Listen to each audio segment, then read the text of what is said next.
I mean, again, he doesn't know who Gabriel is, right? Because he didn't come from an Abrahamic faith. The people of Mecca were pagan. The Quran is mentioned, if this book was from other than God, they would have found in it many contradictions. If a book is without contradictions, that has no bearing on whether it comes from God or not. I've had phone books that are inerrant, but I certainly don't think God gave them. That we believe without understanding. The brother asked a very important question, that most of the scholars say that listening to music, watching movies, and most of the television programs, they're haram. So how can we have fun? Let me tell you, brother, at the outset, that having fun is permitted in Islam as long as the fun is halal fun. That the standard narrative has holes in it. The Prophet tells us because Satan or the devil sleeps over our nostrils. Those who oversleep and not pray Fajr on time, Satan urinates in their ears. I really do think Jesus was crucified and that he really was dead and buried. He thought that he was a son of God in the sense that he was specially chosen by God. I think Jesus really did think he was going to be the Messiah, the future king of Israel. I mean, that is, after all, why they crucified him.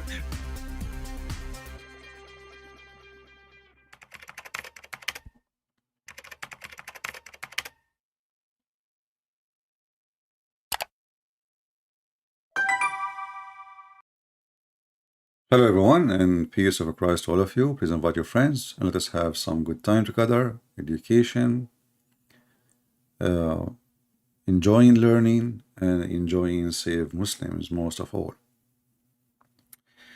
Today our topic is, we continue speaking on the same thing, which is the Muslim claim that the Quran is an amazing thing. Is it? Is it really amazing? Or the Muslim, they fabricate stories trying to cover up what is the most obvious, that Islam is a fraud and Muhammad is a scam. I have my Skype open, so we don't want to waste time of anyone. If there is anyone, he is a Muslim, he think Islam is amazing, not amusing. In my opinion, Islam is an amusing, funny, laughable, and violence, evil too, ugly. But we are talking now about the amusement. The amusement is something really stupid, something can't be true, something laughable, something, beyond stupidity. This is our Skype. In case you like to join us, feel free. And I think if you search for the life, maybe it's harder, but you can copy it from the message which appear to you when you enter the chat. And this is the easiest way to find the account for sure, not to find different person maybe.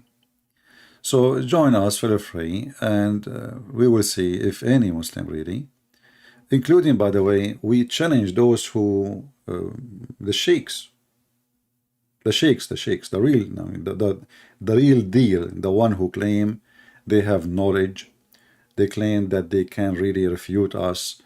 We are not challenging an average Muslim. This is not, even he's willing to come to court, but I want a Muslim, if he is not really sure of his religion, he is not knowledgeable. What about you call your sheikh right now? You're the one who teach you in the mosque, and tell him, I want you to call this guy and get him busted right now, not tomorrow, not next year. You see, we do not need to do what Muslims do, the drama of let us schedule a debate and let us choose a topic. There's no topic. Prove to us that Islam is from God. Very simple. How you do it, it's your business. I found that what the Muslim they come with is a very laughable, and it's not even suitable for a brain of an ant to convince. Sometimes they say to you, do you know how many times Allah he said the word death in the Quran? Okay. And how many times he said the word life in the Quran? Okay. Do you know he said equally? Okay. And so they said, well, if this is not from God, how they are equally, which is not true. But anyway, even if it's true, I can make a book. I write the word garbage 20 times and the word clean 20 times. That make me God? So even their logic is laughable, is an amusement, is not even a child trying to debate.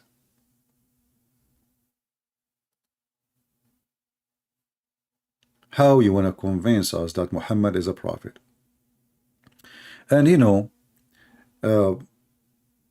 if we go to Muslim videos, channels, propaganda machine, you will find how funny and how much they try to duct tape the stupidity of the Quran. Like as an example here, I just opened a channel.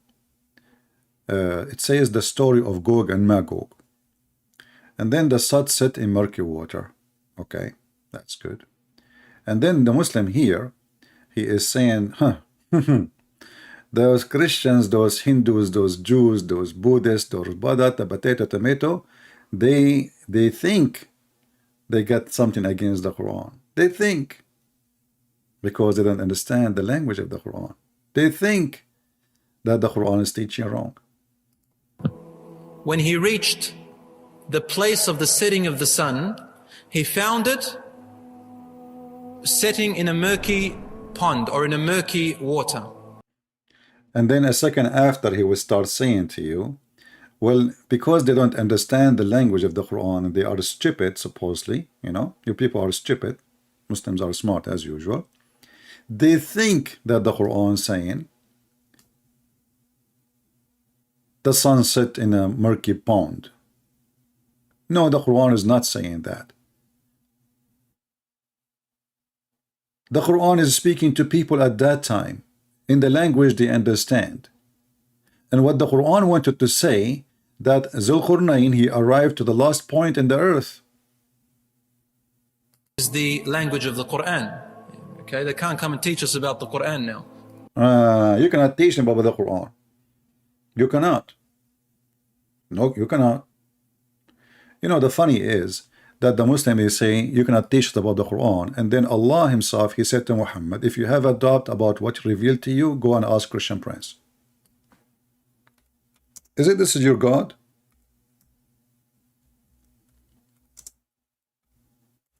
Isn't it your God? He says that the one, oh Muhammad, he's speaking to Muhammad, not Abdul like you, and you know, there's nobody. This is Muhammad himself.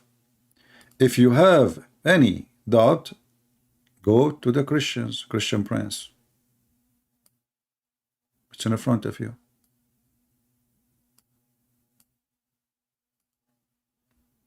So what do you mean they can't teach you the book? Yes, they can teach you the book. When you were a prophet, first time he heard, he was squeezed by somebody. He was squeezed by somebody. His wife, she took him to who? To a priest. Even Muhammad, he understand what Muhammad don't understand what's going on. Who is the one who told him this is an angel and his name is Jibreel? A priest.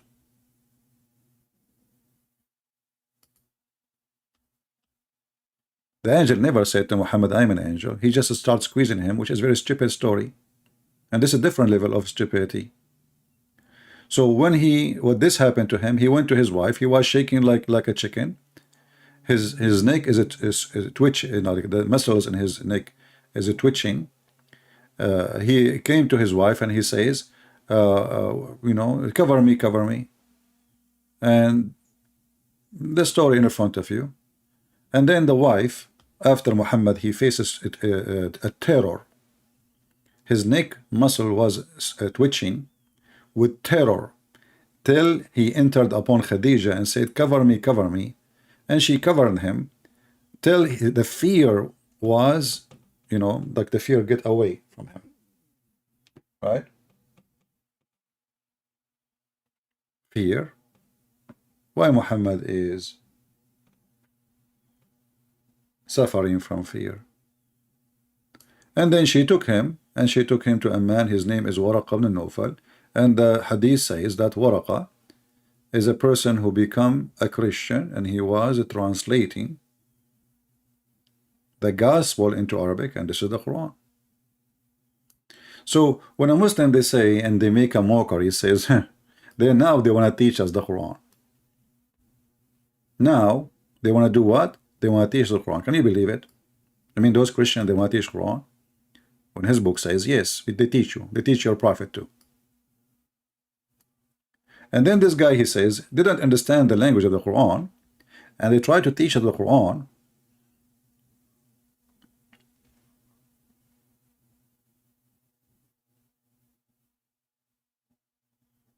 But the Quran does not say the sun set in muddy water. The Quran says something different. The Arabs at the time of the Prophet ﷺ understood it better than these miserable people. And if there was any problem with it, they would have beaten them to find a fault in the Quran. Trust you me.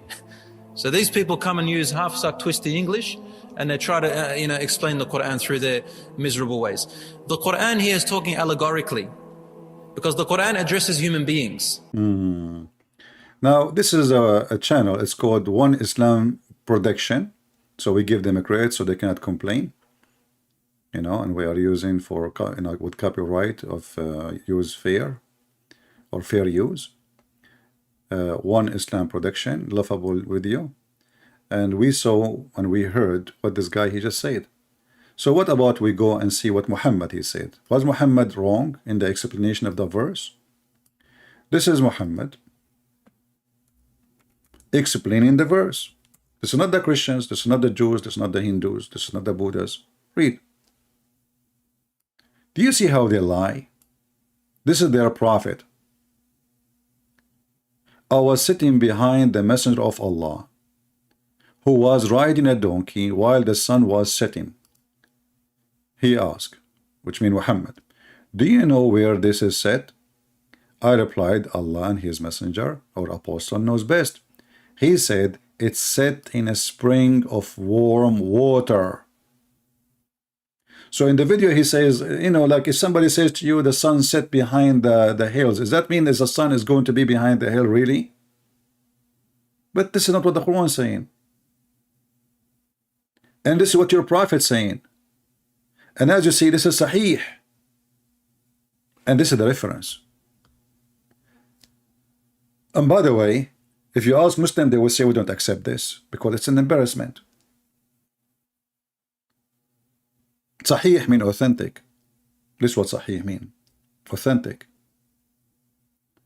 So a Muslim, he tried to do duct tape, and the duct tape is not working. It's laughable. It is stupid. It's not saving Islam from the embarrassment. It is an embarrassment. They can do as much they want to try to make people believe. But how you can make people believe in something unbelievable is stupid. So in order to make people believe in something really stupid, we have to lie, and we have to make things up which is not really exist in order to deceive and fabricate answers which nobody can answer. Chapter 18 in the Quran is one of the most funny, stupid chapters ever. I don't want to be like not giving the Quran its justice. All the Quran is stupid and laughable, but chapter 18 is one of the best of laughing. Let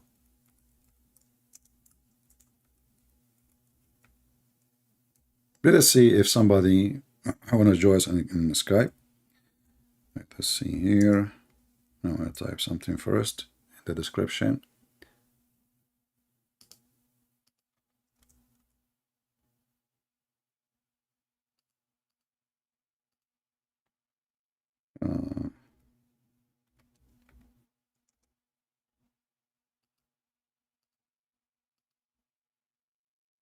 It's called, let's see here.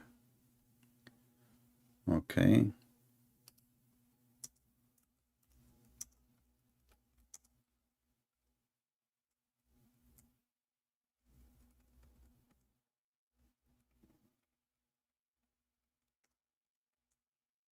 All right.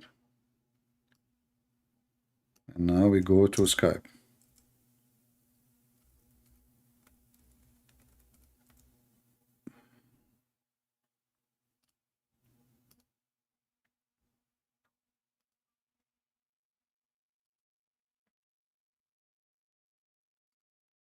You know, the one is texting or calling.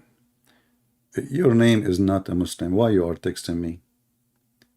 Guys, we said we want to receive calls from Muslims. So if you are not a Muslim, act in a mature way and don't text me, neither call me. And by the way, you cannot call me. You have to text me first, and then I will call you. Just to let you know. You can call me only if I text you as a respond. All right? So, and if you keep calling and you are not a Muslim, I will block you. So when the Muslim, they try to duct tape and try to cover up, they forgot that there is people who knows about this cult more than all the Muslims together.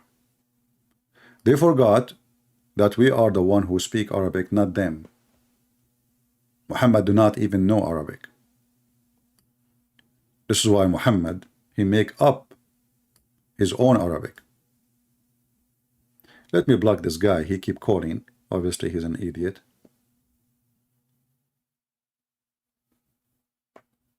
Only Muslim for now. Oh, he's saying he's a Muslim. Okay, let us see if it is true or not.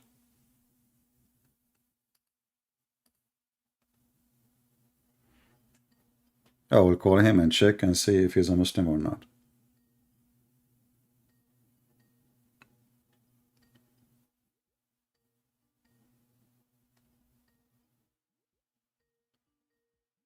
He's not answering.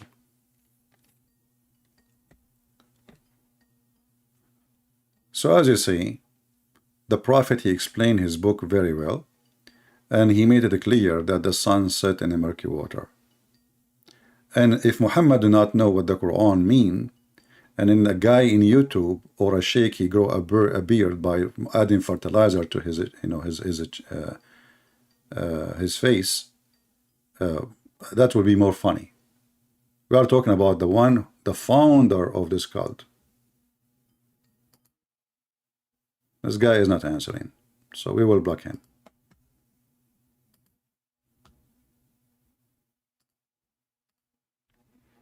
If you are a Muslim and you like to join us, please feel free. And the funny is, they try to fool you and they say, well, don't like, when you see the sun going in the ocean, you know, you think that the sun go in the ocean. So the God of Islam is talking about, you know, he arrived to the ocean. But the verse says it clearly, even in the Muslim translation, he said a pound. Even in the Muslim video, who's trying supposedly to defend Islam, he found the sun setting in a pond, not in the ocean. The word ocean is not even in the verse. So why lying is necessarily in this false cult? If they are people of truth, well, they speak the truth. If they are people of Satan, then Satan will talk, and Satan will speak, and Satan will lie. Who is the father of all lies? Satan. And Islam is satanic. And the Muslims cannot deny it. And you know, if Muhammad, he lie in one, and remember, this is Quran. And Muhammad confirmed it by hadith. Hadith means a speech. Actually, even the Quran itself is a hadith. Hadith means a speech. Hadith never was a book, actually. I mean, the Quran never was a book, which is very funny and silly. I mean, if you go in the Quran, you will find the silly Quran keep calling the Christians and the Jews people of the book. And then the silly Muhammadan, they say to you, you don't have a book, your book is corrupted. And imagine, there's God who keep calling me people of the book, and I don't have a book. Isn't this stupid? A person who lost his hair and he is bald, and then people, they call him the guy with the hair. Look like Allah is outdated. Or maybe the Muslims, they can't understand the stupidity of their God. Because you cannot call us people of the book if we are not. And the Muslims are not called even once people of the book. Which means even the Quran witness that we are the only one who have a book of God, not the Muhammadan. Otherwise, I challenge you to tell me why the Quran did not call you people of the book. Don't you have a book? And you, Muhammadan, you claim it's preserved? This is what they claim. It is preserved.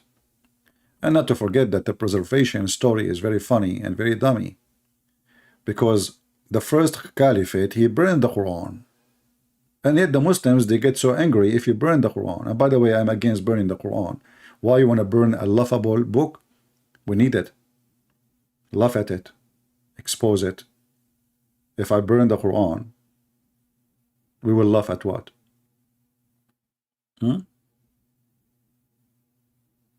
What we will laugh at? Don't you see it's laughable?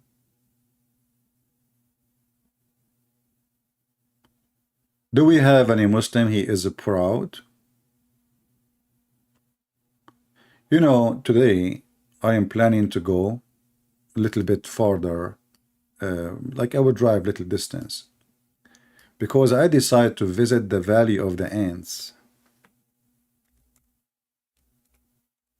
In that valley, like when you cross the border, there is a checkpoint. In the checkpoint, there is police, but they are ants police. And they have a warning system. Now a Muslim will say to you, yes, science prove that they have warning science system. Yes, this is true. All animals, they do that, no problem. And you know, even cats and dogs, they have alarm system, no problem. But look what happened. Solomon, who have an army of chicken and genie and the human, he arrived to the Valley of the Ants. I bet you that Suleiman, he never forget that moment, because this is a special moment in his life. I mean, imagine you are a king, big king, very big king, fat one. And then you arrive to the Valley of the Ant and you have an army. And the army have a 3 brigade. One for chicken, one for genie, and one for human.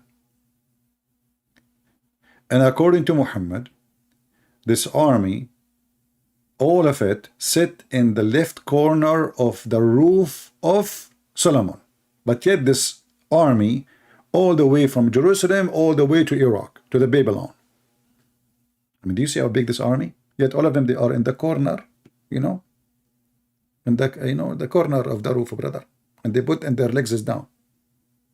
And he have a flying carpet, can take and carry 650,000 chairs, which is very normal. I mean, my dad, he used to have one, but not that big. You know, it was like, I think 600,000, you know? Yeah. So, because, you know, like Allah, he want to go green, flying carpet, you know, he don't want oil and pollution and, you know, this garbage. No way. Flying carpet for Solomon, 650,000 chairs. He have a flying horse. Later he killed him because he got upset. I did that before. You know, I used to have a flying horse, by the way. He is not a horse, actually. He was a mule, you know. I have to be honest here, because you know what happened, that my dad, he have a flying horse. My uncle, he have a flying donkey. And by mistake, they made them sleep in one apartment, Airbnb. And, you know, things happen. And then you know, after they meet together, they have a baby. And then, you know, they said, you know what, let us give the baby to this, to me, you know. And then I start flying from country to country. And this is a true story. This is what the Quran is saying. And this is what the Hadith is saying. Then he arrived to the Valley of the Ants. And one of the ants, She said, you know what is killing me? That it is only one ant speak. You know, like, we have Nancy Pelosi. She is the Speaker of the House. I guess this is the ant we are talking about. She looked like one. She talked like one. She walked like an ant. So Nancy Pelosi, even her name is Nancy Pelosi. Nancy Pelosi, she said, Solomon, who Allah taught him the language of the birds. Allah taught him what? The language of the birds. He heard the ant speech. But ants are not birds. The Quran says, and we taught Solomon the language of the birds. Do you see it? Chapter 27, verse number 16. So you teach the guy the language of the bird, and now he understands the ants? I mean, they are cousins. You know, just think about it.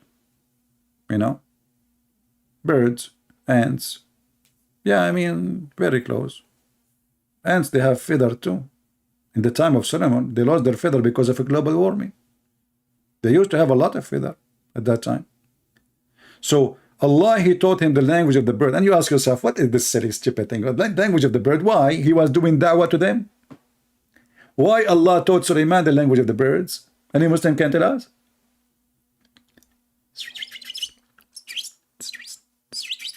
Hey Sulaiman, what are you doing? I'm speaking to the birds. That's deep. Are you reciting Quran for them? What about teaching Muhammad how to write his name first? So this God Allah, he have time to teach Sulaiman the language of the birds, but you don't have time to teach Muhammad how to read and how to write in Arabic? I can teach him in less than a week. If a person speaks Arabic, it's very easy, because I already speak Arabic.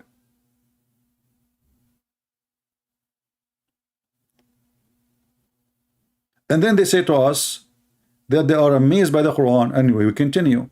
So when Sulaiman, he marched with his host, he marched and he's doing invasion, he's doing a jihad to the valley of the ants. I think Sulaiman, he was trying to capture the queen. I mean, you tell me why he is going to the valley of the ants, Muslims. Do you think he is going for hunt or something? You want to hunt some ants and make them barbecue? Huh? Is it halal to eat bugs? Well, you drink camel urine.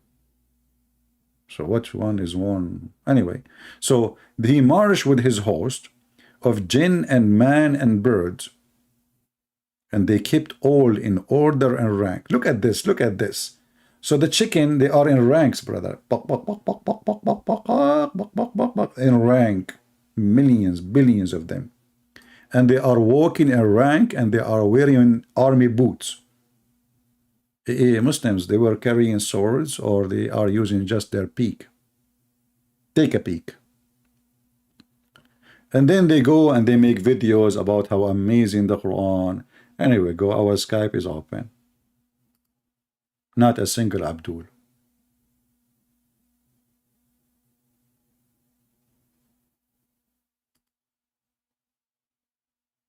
They are in ranks. I mean, are you sure? Look how organized they are.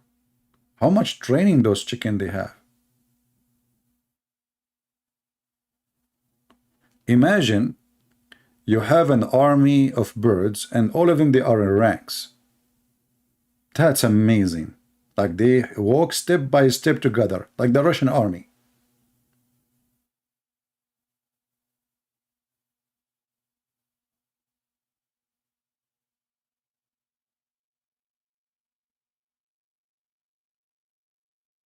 And then they say to us, Quran is a book of God. And if we go and check science, we will find that, you know, all creatures, they communicate, but they don't talk. You can call it talking, you know, just if you mean communicate, but they don't talk. Ants are deaf. Ants are mute. So when the Quran says that Sulaiman, he heard her speech, you see, it says she said. The ant said. Said. And they communicate by chemical or vibration. do not have a language of talking. If there is a food, the ant, she will leave a track of chemical in a line where she is going to bring the food. And now the rest of the ants, they knew. They can, you know, sense this chemical. And this is why you see the ants is just walking in this line. They don't go, because this is the line drawn by the first ant, you know, Mrs. Ant, peace be upon her, who discovered the food location. She left the chemical trace, and then the rest of the ants, they just follow the highway, if we can call it. But this guy here, aka Muhammad, aka Allah, aka God, aka Prophet, aka stupid, aka donkey, aka garbage, aka madness, he claimed that Suleiman, he heard one of the ant, and he smiled for her speech. And here we see where Christian Prince, he got the word amused. Amused. Solomon, he was amused by her speech. What she said, Hey Muslim, what she said is laughable. She said, hide, otherwise Solomon will crush you. I will give you $1 billion if you can tell me how in the world the ant she find that the name is of Solomon is Solomon. I mean, I got it. The army of Solomon is coming. She want to warn them to hide. How she knew that his name is Solomon?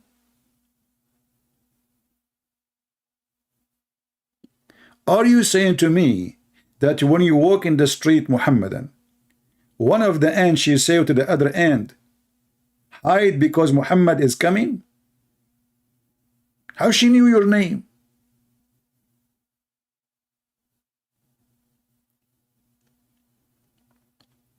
So the sun set in murky water, the guy have a flying carpet, he heard the speech of the ant she warned the other ant, Solomon will crush you. And by the way, what is the end of the movie?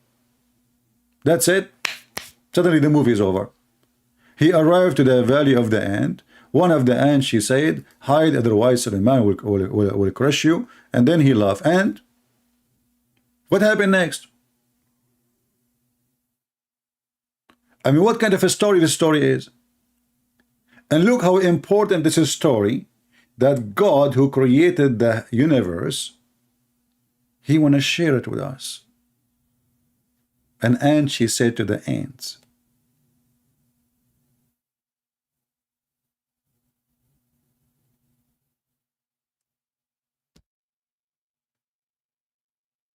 do we have any Muslim? He want to say something useful? If there is no Muslims, we will start taking calls from Christians. So we will give them extra 5 minutes. If no Muslim calls, we will take calls from Christians. And then the story continue, and then he checked the birds. I mean, this is a king, or he is a farmer. And he checked one bird specifically. And this bird, brother, is very important for Solomon. Very, very important. According to Muhammad, this bird, the hoopoe, he is in charge of fighting women who have no hair in their legs and water under the ground, because he can see from far, far down the ground. There is a story of an Arabian person. You see in the video, the guy, he says, if the Arab don't believe, if the if the language of the Quran is not clear for the Arab at that time, well, the Arab, they will laugh and they will question it. Well, you idiot, you liar. Isn't it the Arab, they keep saying to Muhammad, this is the fabulous of all the ancient? I mean, do you see how they lie? Isn't it this is your Quran? Keep saying that the Arab says this is nothing but the fairy tales. Chapter 6, verse number 25, chapter 8, verse number 31, chapter 16, verse number 24, chapter 23, verse number 83, chapter 25, verse number 5, chapter 27, verse number 68, chapter 46, verse number 17, chapter 68, verse number 15, chapter 83, verse number 13. We continue. All those says, the Arab, they said, this is a funny, stupid fairy tale stories. And the guy in the video, he says, Will the Arab at that time, don't they understand the language of the Quran? If they find it not really right, they will laugh at it. How come they did not question it? So what is this?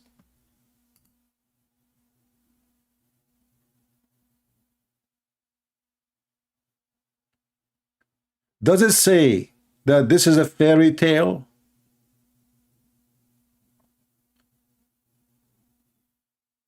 And guess what? The God of Islam, he think you are an elephant.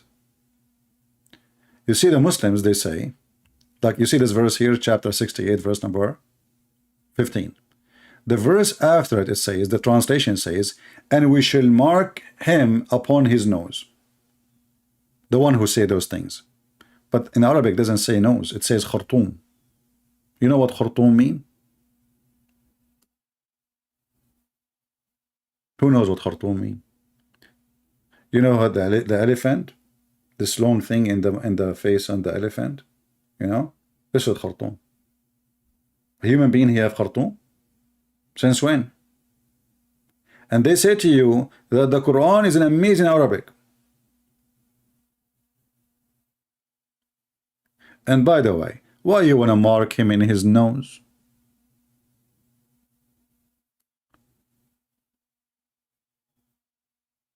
What is the heck is that? And Khartoum is a nose now?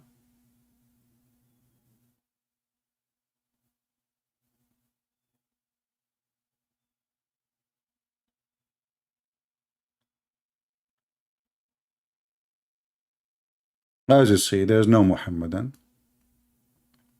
They give up.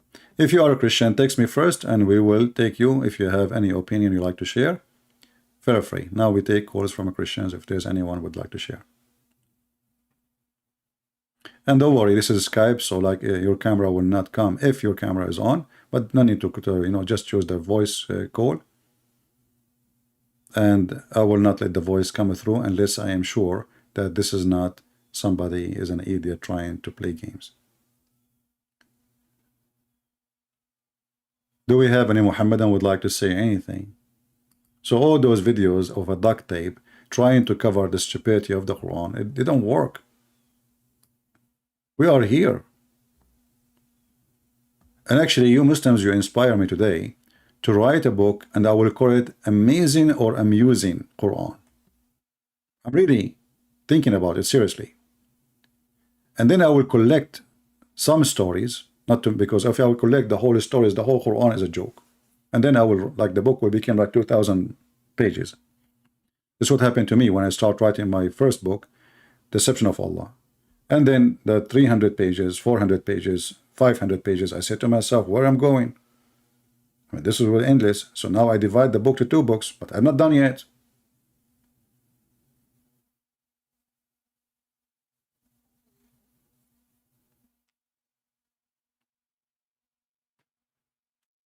Who is a Muslim?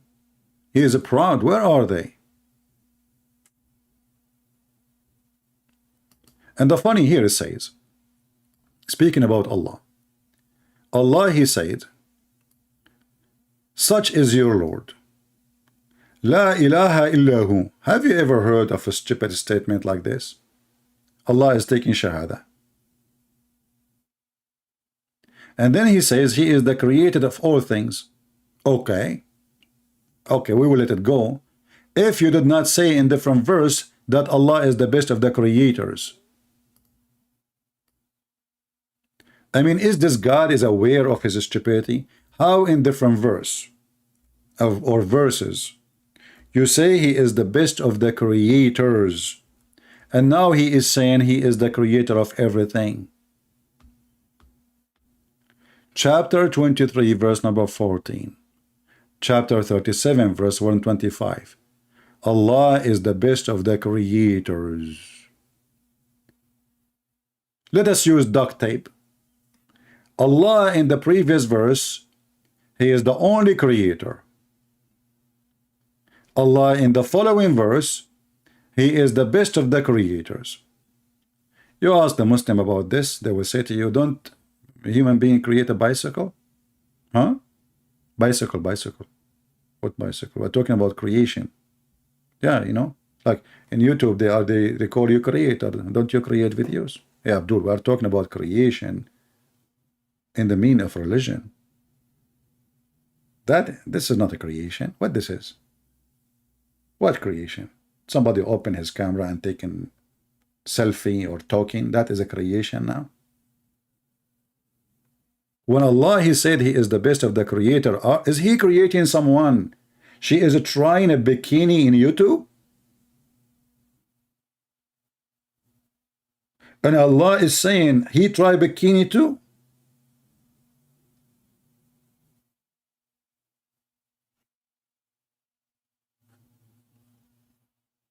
Do you see how they try to duct tape the stupidity?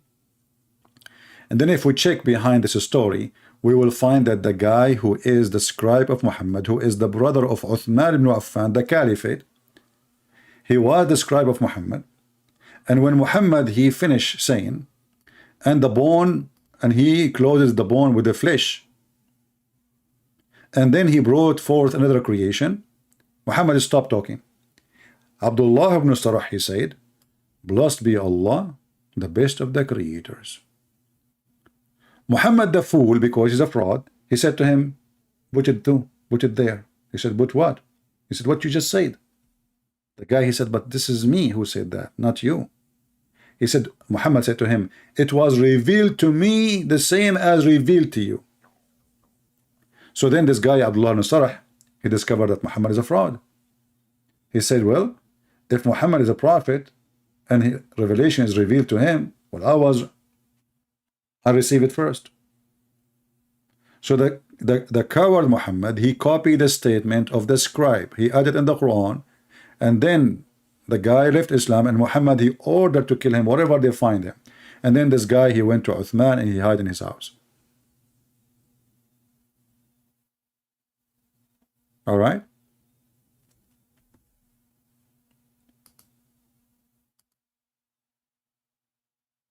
Let us see, maybe we have a caller. Let us see who is who.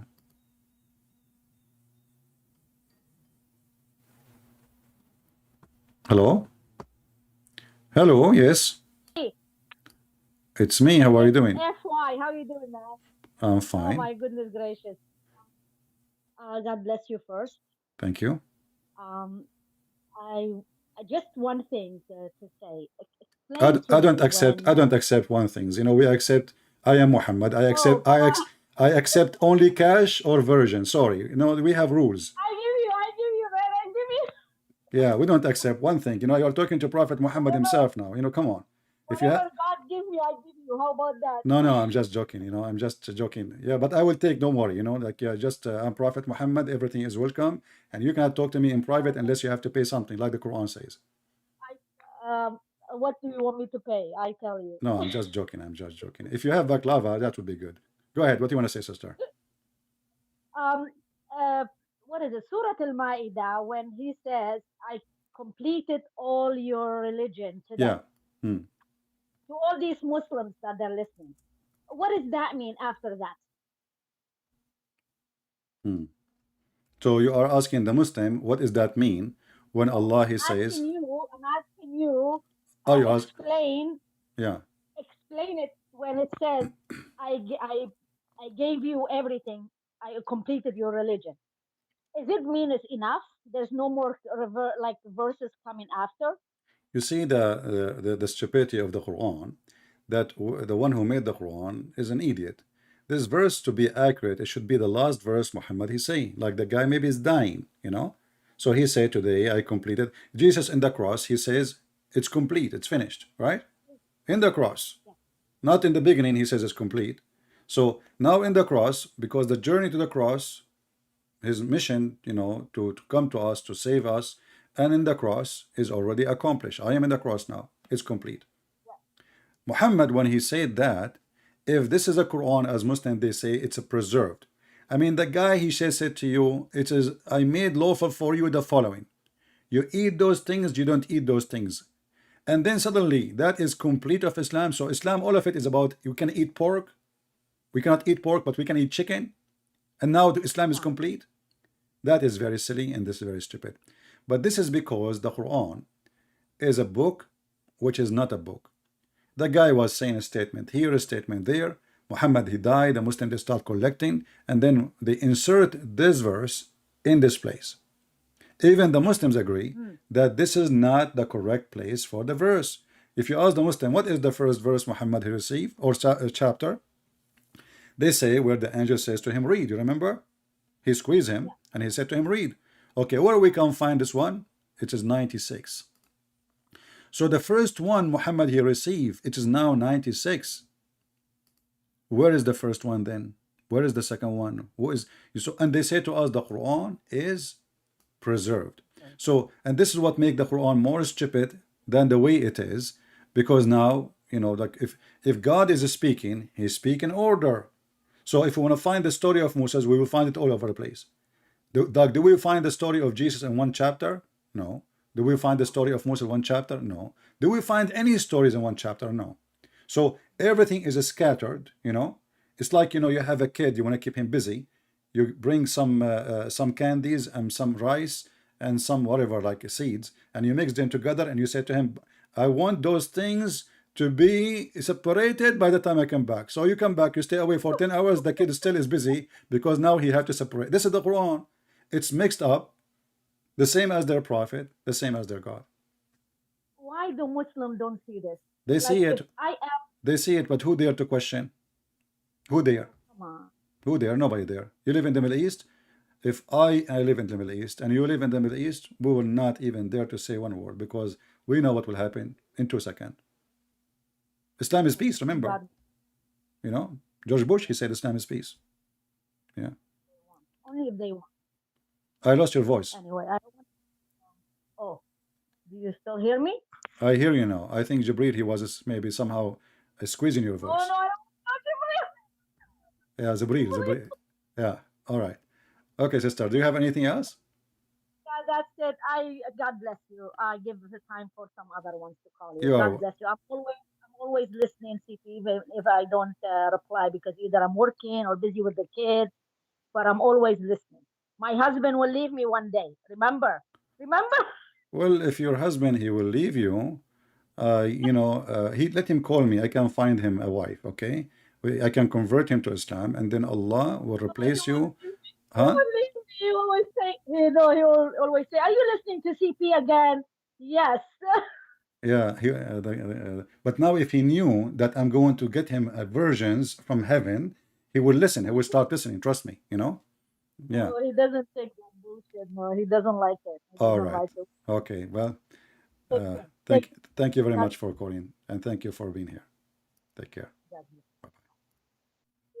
I know why I didn't like him. You know, I would like to get some versions. Like every morning, you open the door, you find the box, you open the box, the first version, jump. The second version, jump. The third version, jump. It's like a chicken all over the place.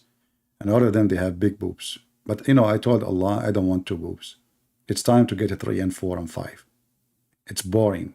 I mean, isn't it enough for it? Isn't it time for a change? We are in heaven now. 2 boobs. And they say to you that the Quran is the book of God. And then the book of God is teaching you that if you believe in this God, he will give you women with very beautiful round boobs, brother. Actually, they are not round, they are kawaib. They are like a cube. It's time for a change. This is religion. What this word? This is a new word for me. Koravakos? What the heck is that? This is a new one. Korava, what? Oh, we'll skip reading it. Let's miss. Korvakios. What happened to the boobs? What is that? Is that a word described for the boobs, or this is like curve? What? And between 2 bracket versions. Like, what the heck? You change the translator. This is who? The Rawish. Let us go to Yusuf Ali, who do not know Arabic, and yet he translated the Quran. As Yasser Qadi, he said. This is the word I like. Botox. Okay, I think this is mean Botox. Like, you know, those women, they have a lot of Botox, you know. So Allah, he take them to the shop. He have a garage, you know. So, you know, he put them in the table, and then he have like a junction, and he put the Botox, you know, and you know the thing. This is religion. A God, he promised me women with big boobs.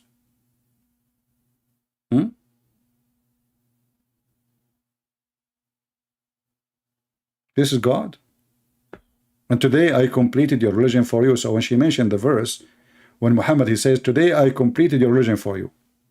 And then after that, there's, the Quran is 114 chapter. And this is chapter number 5. So there's 109 chapter after that chapter. And yet the chapter is saying in that verse, today we completed our favor upon you. Perfected your religion for you. Did he perfect those boobs?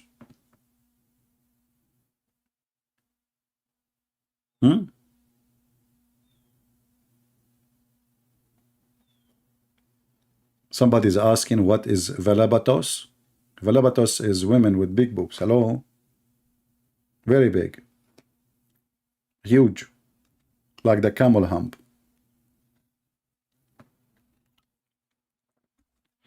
Muhammad, he said actually that the Muslim women in heaven, or the virgins, each one of them, her ass will be 1 mile.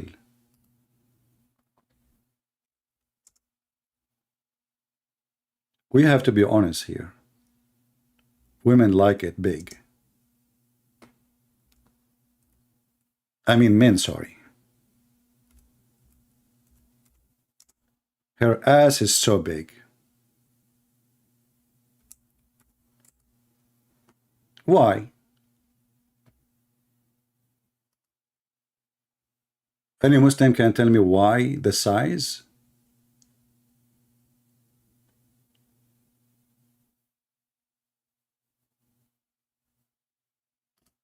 And yet they say to us, Islam is a religion, Muhammad is a prophet. Hey Muslims, what is the prophecies of the prophet?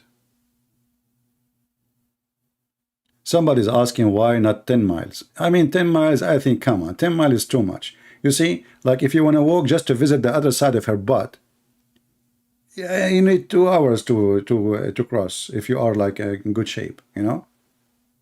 More than 2 hours. What 2 hours? 10 mile. Why you are so greedy? Allah said 1 mile, just accept. The only problem is how in the world you can do shopping for her panties. Where in the world you will find panties and how much fabric does she need? You don't want her to walk naked around. Oh, don't worry. The Quran says that those women, they will be restrained in their tent. So now you are a female and you are in heaven, but you are in jail.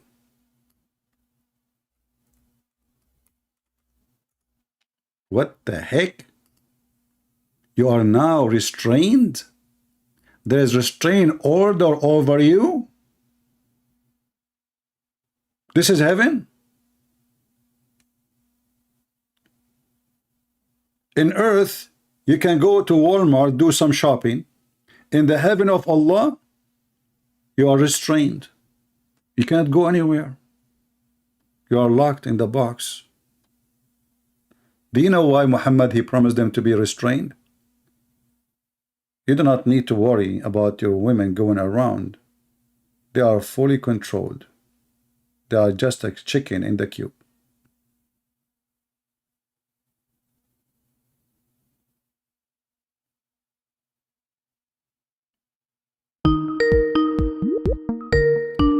All right, we have a caller, our sister here.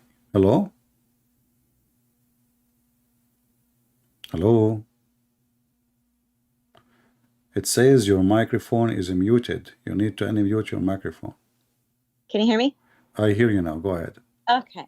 So in the paradise of Allah, you're going to be 60 cubits tall. So it only makes sense that you have a woman with a 1 mile butt. Actually, I have a bad news for you. If you have my books, Sex in Allah, you will see that the man will be 90 miles tall. 90 miles. And the woman will be, I think, as I remember the number, 30 miles tall. Okay, so I Yeah. thought that they were going to be a green chicken. 1 mile butt is really small compared to a woman. She is 30 mile. This is 1 to 30. You know, she will look like a worm actually. Imagine a guy is 90 mile tall, and the woman, she is 30. I mean, she is like to his knee. Because she is 1/3 of him. So is that a 90 mile tall chicken? The bird, the green bird? Oh, the bird, I don't know. Muhammad did not speak about what happened to the murderer. When they die, they will become a bird, but he did not speak about their size. I'm not sure about that, you know. We cannot elaborate, you know, unless we see it. We have to wait, sister. Allahu alam. Allahu alam. Allah knows best. Okay. There's a part in the Quran where Allah is in the fire. Well, it says the blessed one is in the fire. Yeah. And Moses, it goes up to the fire and he's going to collect it. Now there's the part where it says the blessed one in the fire. Is that Allah speaking or is that Moses Allah is speaking? No, Allah is speaking. Okay. And if you ask the Muslim, they have no idea what does that mean and how that work. Okay, so Allah is speaking and he's saying blessed is the one in the fire? Yes. Allah is blessing himself? He's blessing himself, but here the funny is, if you ask the Muslim, not a single Muslim can tell us who is in the fire. Oh, they won't dare. Until now they don't know, you know. This is how clear the Quran, and the funny, the Quran says وَفَصَّلْنَاهُ تَفْصِيلًا, which means we make it clear in the clear details. So who is in the fire? Just wait, you know, like when we finish, watch the comment of the Muslims and see if one of them can tell you who is the one in the fire and what is the proof of that. So you will see some they say it's an angels, some they say it's Allah, some they say those are the smart one. Allah knows best. You know. Well, they told me that it's Moses. They told no, me Moses is coming to the fire. No. Okay, somebody told me it was Moses, and then another person told me that was Allah speaking. Okay, so it's but you see, how some they say it is Moses, and some they say it's Allah speaking. Because they don't know. Okay, but the verse is so clear. It says here, when he came to the fire, a voice was heard. Blessed are those in the fire. This is not Musa talking. And then the voice continues, says, "Oh Moses, verily I am Allah." So how in the world they say this is not Allah? Okay. Yeah. But now the Muslim, they avoid to answer the question. Okay, this is the voice of Allah for sure. The one is talking is Allah. But who is in the fire? Nobody dare to answer. I spoke with a sheikh on when I was on TikTok. You are talking to a sheikh from my behind? Why you don't bring him here? No. You're fired. I talked to a sheikh on TikTok and I asked him who was the one in the fire. And he was dancing around it. And he's like, okay, go to this chapter, and he kept bringing up the animals. I said, so you have a zoo there? And after that, he stopped talking to me. He would not talk to me anymore. Yeah, because you see, when a Muhammadan or they claim to be sheikh, if you notice that you are full and educated, a person, it can be manipulated easy, then they will continue talking to you. The second they notice that you know and you are smart, then they will block the door on you. You know, you are not. That's it. He stopped talking to me, but that's because he still could not tell me who the blessed one in the fire was. Yeah, this is why it was embarrassing. It was embarrassing to him. Yeah. So he want to look like he's a smart. This is why all the Muslims, they want to debate Christian Prince, but they challenge him face to face. They debate everybody in the internet except me. It have to be face to face. It's just an excuse to get away from the embarrassment. You know. Yeah, and that's why he stopped talking to me because after I said the Quran is a zoo, he's like, well, I can't talk to you anymore because you're being disrespectful. Basically, he didn't have an answer, so that's why he really stopped talking to me. Yeah, you see, the Quran, as you see, the verse we are reading right now, the verse you are quoting, is called the chapter of the ant. There's a chapter of the elephant. There's a chapter of he tried to quote me the chapter cow. of the bee. Bees. Chapter of the bees, chapter of the ant, chapter of the cow, chapter of the elephant, and then they complain that you are saying it's a zoo. What is this? And why the chapter is called the chapter of the ants? Is it about? Is it the major story here is Moses or the ant? Who is more important? I mean, look at this stupid religion.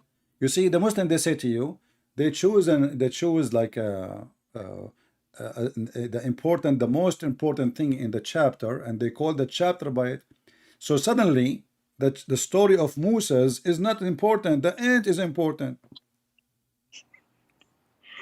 That's because they have Moses scattered throughout the Quran. Yeah. There is no one story No, because of Moses. no, this is not the real reason. The real reason that this ant is a Muslim ant. Oh. You know? Yeah, this is the Does she have a Quran? Huh? Oh yeah, the Quran actually Does she says, have... absolutely. The Quran says that all animals, they've been given a book and they did not neglect anything of it, which means it's preserved. If you go here, let's see. All nation, chapter 6, verse number 33, all animals are nations, like you. And they been given revelation from Allah.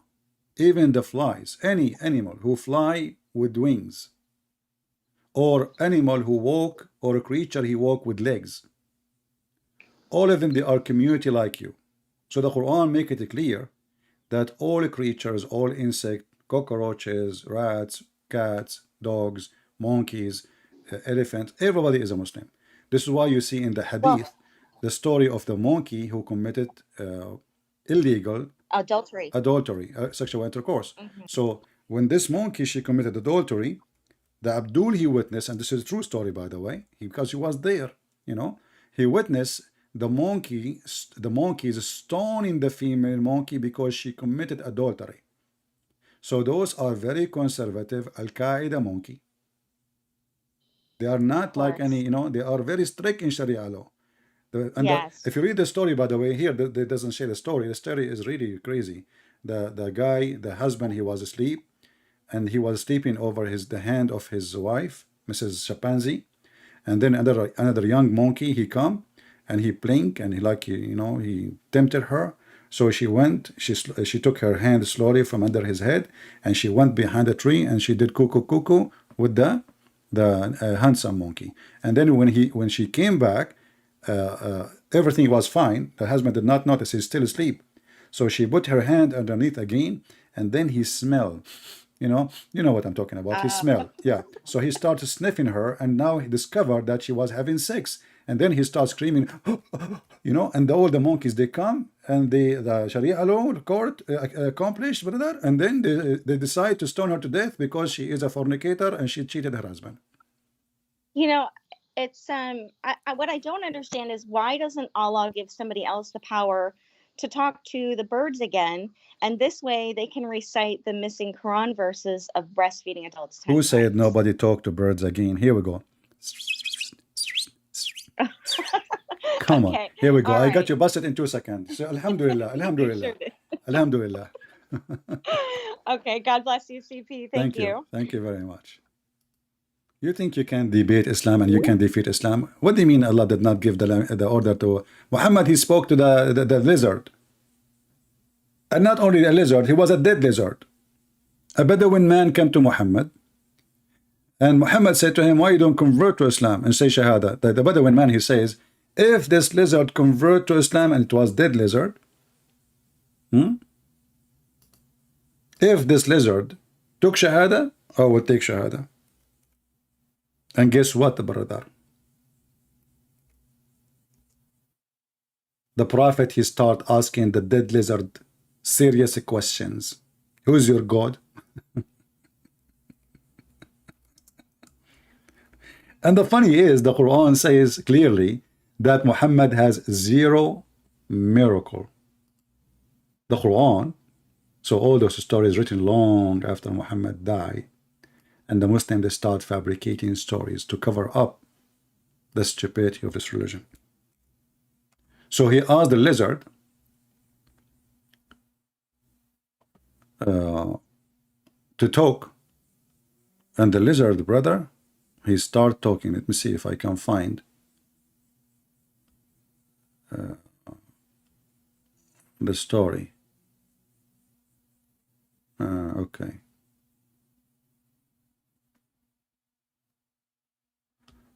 Yeah, I'll try to find it.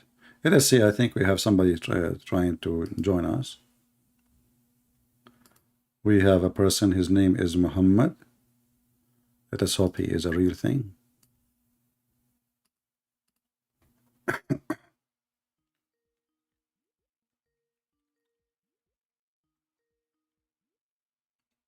Hello. Yes, my friend. You are a Muslim. Hello. I hear you. Go ahead. You are a Muslim. Yes, I am Muslim. How are you? I'm fine. What do you want to say to us? I want to say that why you are trying to insult Islam. You say stupid to our prophet, but I never seen Zakir Naik say something like this to your religion. So what is your problem that you are insulting our religion? You got a point there. You are right. Zakir Naik, he never insult Christians, but your prophet, Okay, hold on. Do your Zakir Naik recite the Quran or you don't?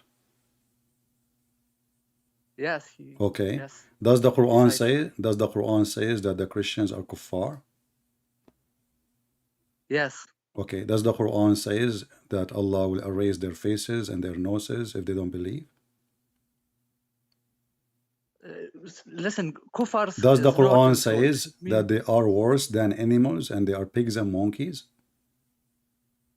Yes, you see. So why you are saying to me we don't insult when all your religion is based on insult?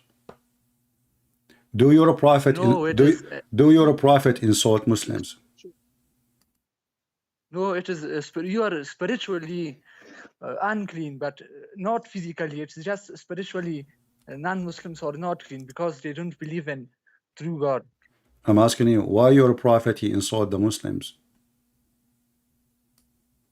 Where? Did your prophet insult the Muslims and beat them? Where? Here we go. The story in front of you on the screen. Yes. It's in the screen.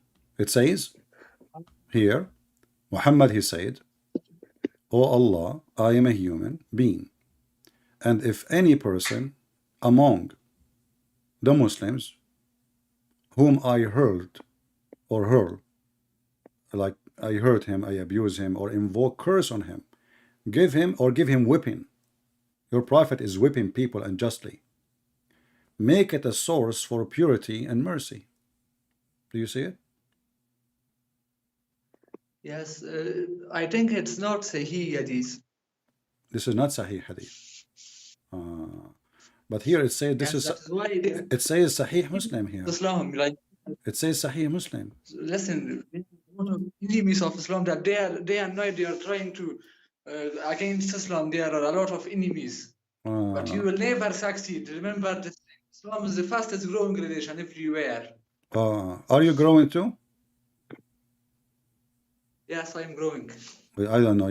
You sound like very small because I'm showing you Sahih Muslim, and this hadith has a number. You can open any book you see in the mosque, and you will see it. If it's a fake hadith, why it's in your mosque? I see a lot of fake hadiths are creating by enemies. Okay, you keep saying fake hadith. Are you saying to me? Are you saying to me? A second ago you said you cannot fight Islam, and now you are saying to me that you Muslims, you fabricate Islam, because you just said to me fake hadith. Who is the one who wrote this hadith? Muslims. Who is the one who printed? Muslims.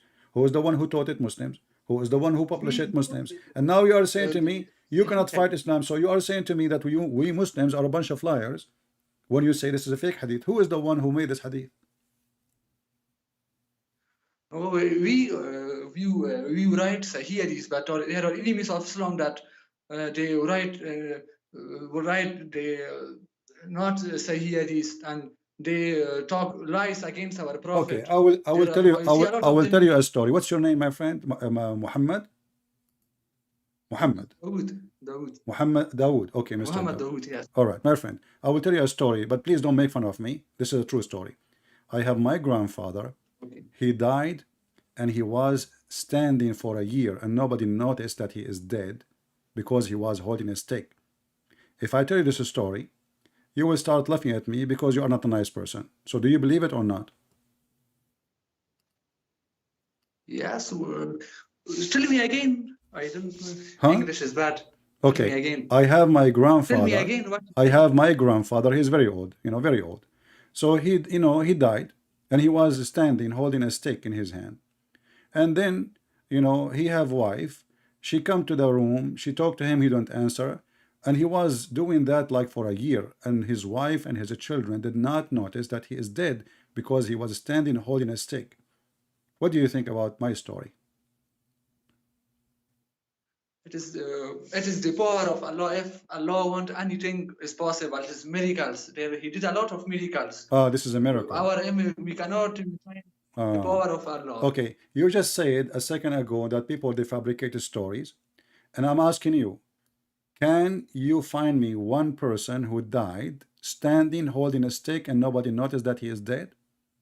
Isn't your religion teach that a human being will decay? So why the guy, and now he is standing, and nobody noticed that he is dead? How did it not notice? If it's a miracle, that means there's no point of making him die. Let him stay alive, and nobody will notice anyway. So if it's a miracle, he do not need even to make him stand. Huh? No one can see him without Allah. What He do you was mean nobody? invisible, maybe. No, listen. Here we go. The story of Solomon. This is my grandfather. He was a king. His name is Solomon. He died and he was holding a stick in his hand. And then when the termite ate his stick, he fell down. You said to me, it's a miracle, correct? Yes, it's a miracle. And you said to me, you can't stop Allah, correct? We can what? You cannot stop Allah. Yes, we cannot stop. So how the termite destroy the plan of Allah? As you see, Allah wanted to conceal his death. But the evil termite and her brothers and sisters and cousins, she invited them for a meal. And it took them 1 year to eat the stick of Moses. So when the termite, they ate his stick, he fell down. My friend, you're a joker. You are a joker. You don't know you are deceiving people. I'm not joker. I'm saying, what do you mean? What do you mean by joker? Why you are saying that? You just want to find money with your YouTube channel. I'm asking you. Are you making fun of the termite because they are termite? Show respect, please. So did the termite eat? You said to me, nobody can stop Allah. Allah want to hide. This is a miracle from Allah. Okay, Allah is making a miracle, but the termite, they destroy his miracle. I have one question. Okay, you are a Christian prince, but why all your videos are about Islam? You must talk about your own religion. Okay, my friend, everything, for me, you tell me go right, I go left. So my name is a Christian prince, I take over Islam. What you can do about it? Here we go. Can Allah stop me? You see, the termite, they stop Allah. The termite, you know what termite? The termite are ants. How in the world they have a God, and now he have a plan to conceal the death of Solomon, and then Mrs. Termite, she start chewing the stick of Moses and Solomon, and then he collapsed, and then everybody find out that he's dead. Do you think this termite was doing an order by Allah? Oh no, but I feel sad for you because you are trying very hard to lift people from Islam, but it's not possible because it is the fastest growing religion everywhere. Where it's growing everywhere? I don't see. I just saw the video of Yasser Qadi saying our children leave in Islam by thousands. Did you see the video? Did you see the video of Ali Dawa saying millions leave in Islam, brothers, sisters, we donate for us? Brothers, listen. Okay, let me ask you. Is Islam going to take over the world? Yes.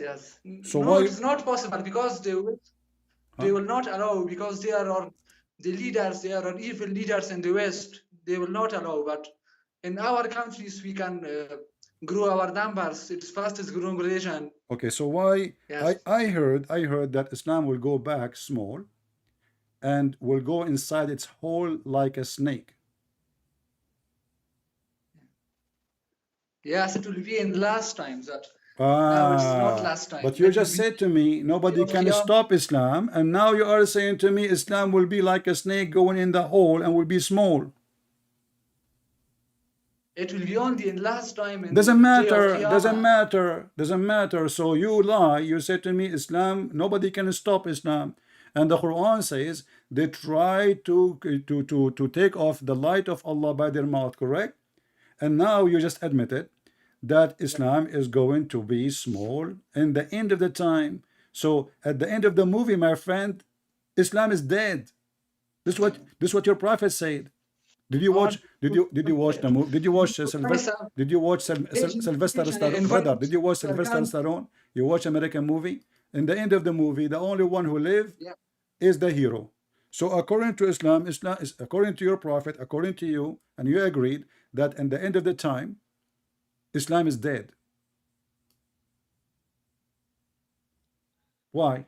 No, it's not. Christianity is dead. Christianity is dead. Well, You this guys is not have true. no hope. This is not true. The Quran says, you see, the Roman or the in Islam, they are a Christian, right? The Muhammad, he says that before the judgment day come, the Roman, they will be the majority of mankind. Are you accusing your prophet to be a liar? No, you are a liar. You are twisting. Okay, I'm asking you, don't know the true meaning. did your prophet says that the Roman will be the majority of mankind? Yeah. How that will work? How the Roman, you know, Roman is the Italian, some like Greek and Italian mix. So how the Roman will be the majority? How many millions in Italy and Greek together, and how many millions in Indonesia alone? You are deceiving yourself. No, I'm asking you a you are question. trying to You see? Okay, I'm asking you a question. You try to escape it, or each time you jump like a monkey from place to place. How your prophet said that the Roman will be the majority of mankind? Where it say where? So are you saying I'm lying now? Now you will bring me another fake hadith. Okay, no, I'm not going to give you another hadith. Can you give me like a week or two to find it? Yes, give me. Okay, I need just I need a week or two, you know, and then I will find the reference, and I will show it to you. But then if I show it to you, you will accept it? No, you will not accept. Don't worry. Why you won't accept? Muslims are very strong. Okay, you see, 1 week is past already, and thank you for giving me the time to search. 1 week is past, and here we go, the hadith in front of you. Your prophet says, I heard Allah Messenger saying, the last hour would come when the Roman would form the majority among the people. Who is the majority of mankind? The Roman. Your prophet is a false prophet. Yes, the Roman. Yes, it is. In last times, now it is not last times. In last time, It doesn't matter. You see, you said to me you cannot stop Islam, and now we find that the Roman, my cousins, they are the majority of mankind. So not only we will stop Islam, Islam will be demolished. You know what? Forget about everything we said. I'm going to give you a chance to prove me wrong. You said to me, I'm lying, right? Is that what you said? Yeah. Okay. So why the Quran says to your prophet, if you have a question about Allah, go and ask the Christians if we are lying. Ask the Christian, where does it say? It is hadith. It's a da'if hadith. So, yeah. So is that okay? You guys are good in every time. Huh? What? There is another Christians that there is a hadith that everyone wants. My friend. See the black. Okay, hold on. You know, one by one. Okay, so when the hadith says that Allah said to Muhammad, if you have a doubt about what is revealed to you, go and ask the Christians. And this is a weak hadith. Why it is there if it's not true? Because it is created by enemies of Islam. But do you know why? Because Allah said in the Quran. Okay, but this is Quran. But this is Quran. Where? In the Quran, chapter 10, verse number 94.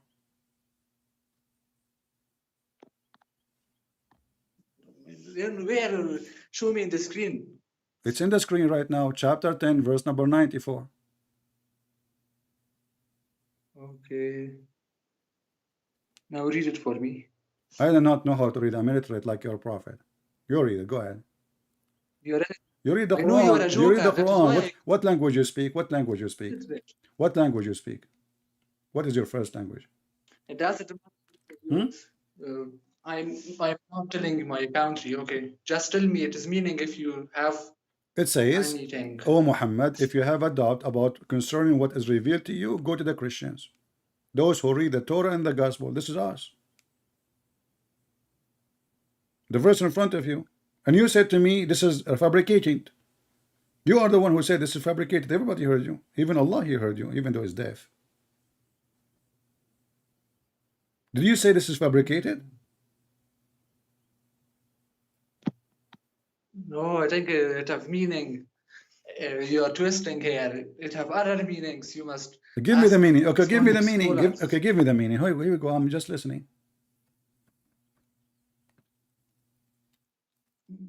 I am not Islamic scholar. Maybe it have some meaning. You are not Islamic scholar, so what? Are you Islamic zucchini? Are you a Muslim or not? Yeah, so I'm just Okay, listen. I'm going to change the topic for you. I want you to tell me something about Islam. Make Islam make sense for me. Go ahead. Tell me something you very strong. about what? About Islam. Look, you see, we have like more than 1,000 people listening to 1,200 something. Tell them what make Islam a true religion for you. What make Islam true religion? I just want to tell them to all people that are hearing me that don't believe in this joker. He is joking. Okay, He but this is wants not to will make find them. money. But that will not make them convert. I'm telling you. Tell them what to convert. Guess that don't believe in this joker. Don't listen to this joker. Okay, no problem. Listen to you. I wanted to listen to you now. Are you the joker? Why you are saying that? Why you are insulting yourself? I just said. Tell them why they should convert to Islam, and you answered. Don't listen to this joker talking about yourself. Shame on you. Why you are insulting yourself, my friend? I don't want to insult you. Why are you insulting yourself? So listen, I'm asking you now, can you tell those people, something very good about Islam? Go ahead. To convert them. First, you change your name and Muslim friends. You are My not friend, Christian. convert them to Islam. The mic is yours. I'm listening. Here we go. We have a lot of people listening to you, and you are a Muslim, and your name is Muhammad Dawood. And now the mic is yours. Yeah. Please convert them to Islam. Tell them why they should convert to Islam. Go ahead. Especially for the Christians, I want to say that your religion is created on bloodshed of your God. Your religion created on killing. So how you say it's a religion of peace when it's created on killing your God? You even kill your God, and you are proud of that. So according to you, the Christian, they killed their God. Yeah. So why the Quran says the Jews did that? Jewish killed your God. So, How weak is so are we Jews or a Christian now? You are Christians. But you just said a second ago, you're Christian, you killed your God. You are proud of that your God is killed. Hold on. I'm proud of my Lord. He is not a coward like your prophet who ran away and he left his cousin to sleep in the bed so he can escape. Jesus is not a coward. Do you respect people who run away? Yes. You respect people who run away. Do you want to run away too?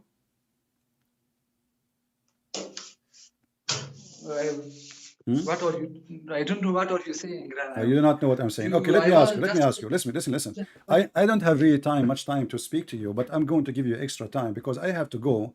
I will join a class for magic, and I will learn how to do magic so I can convert people to Islam. What do you think about this magic? Which magic? Magic. I will learn magic so I can convert people to Islam, out of Islam. Like, you call me, I hit you with a stick, like Harry Potter, and I will make you a Christian.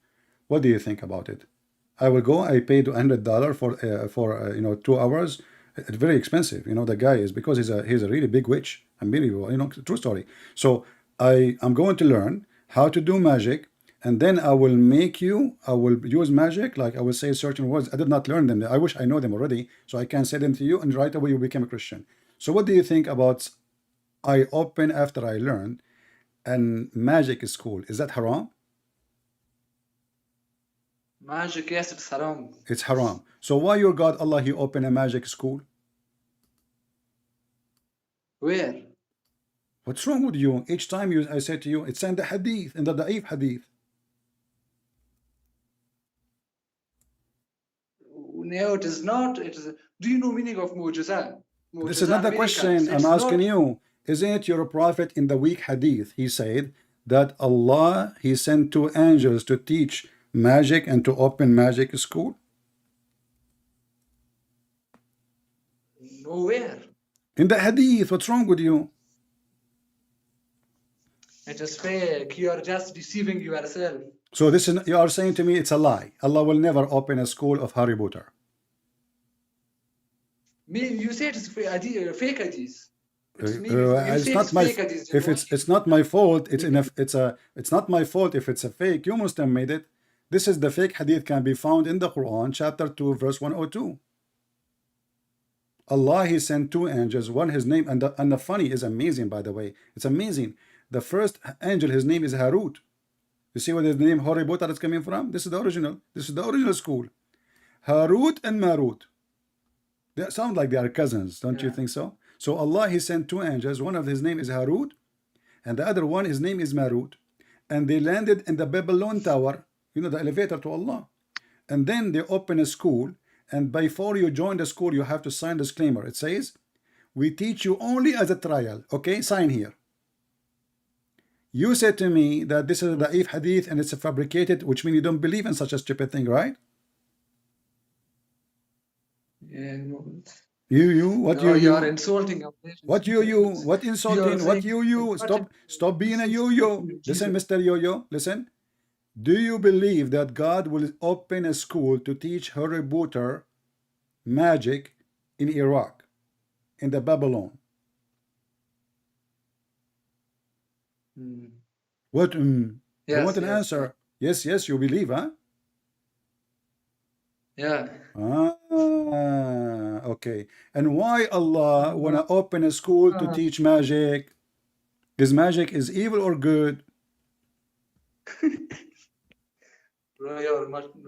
What? Who? Why you are laughing?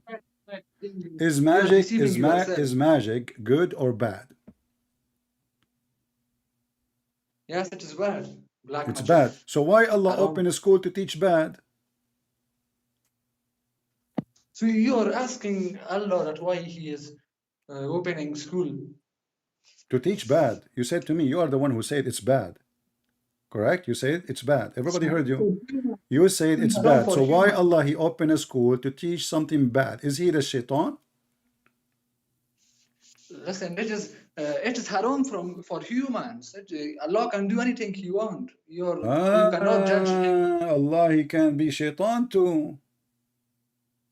Yes. Okay, let me ask you. The other day there is a friend of mine and he was fighting with his wife, and actually I am the one who made them fight. Do you think this is a good thing to do? Is that like a good deed for Allah if I make a guy and his wife fight and they get divorced because of me?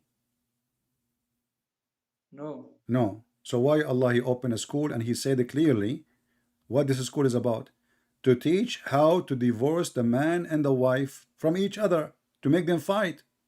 Read carefully, which they cause separation between man and his wife. So what's wrong with your God? Your God, He opened a school to teach magic about divorce, so to cause people to fight. Do you ever see that a Muslim say bad things to Jesus, that he is Don't stupid? change the topic. Let us focus in Harry Potter school. Each time I ask you a question, you change the topic. Yes, I just told you. All of you Muslim, you insult us. Even when you pray 5 times a day, you insult the Christian and the Jews. And you say, please Allah, don't make us the same as those who they are lost, which is the Christians supposedly, and those who they are cursed, which is the Jews. So stop acting like you are a victim when you are the criminal. So I'm asking you now, why Allah want to open a school? What is the purpose of such an evil act? Open a school of a black magic, send in 2 angels with high training and high certificate. They have a PhD to teach people how to do magic, and the purpose is to make a wife and husband fight. Give me the reason. Go ahead. you will not understand. When My we friend, I don't difference and you understand. say, For sure, I don't understand. I mean, your God is a stupid God. Otherwise, if you understand, do you understand yourself? yes, listen what I'm saying. As long you understand, answer the question. Don't change the topic.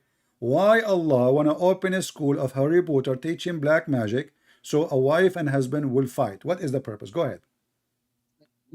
You need Holy Spirit in your body to understand. Okay, my friend. You need Holy Spirit. Yeah. Is what you guys say. And you need halal pork to think better. What's wrong with those people? You can call me later. You know, let us give a chance for other person to join us. We gave you more than enough time. Oh, this guy is a Christian. We thought we got another customer. Turned to be no. Oh boy.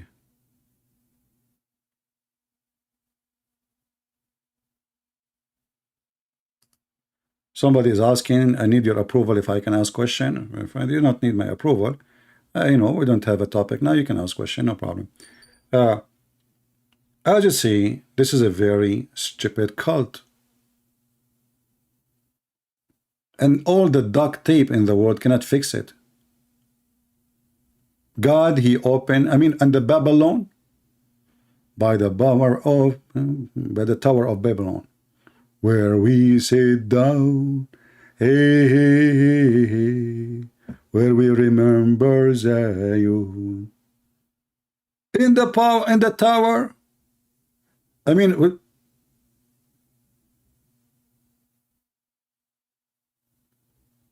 the stupid Muhammad, he take legends and he put them in the Quran. There's a legend that there is two angels, they came in the tower, and they opened a school to teach magic. And after they taught, they left back to Allah or to gods. Isn't it obvious? And the funny is, the second we show them, the first thing you say to them, they say to you is da'if. Do you see the game of da'if? Da'if is da'if. Anything is da'if. Islam is da'if. The Prophet is da'if. Muslims are da'if. And they play victims.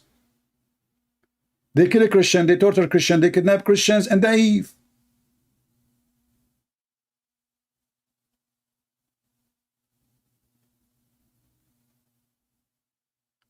I'm very glad to talk to you, my friend, and I'm sure many of people, they will convert to Islam after hearing you.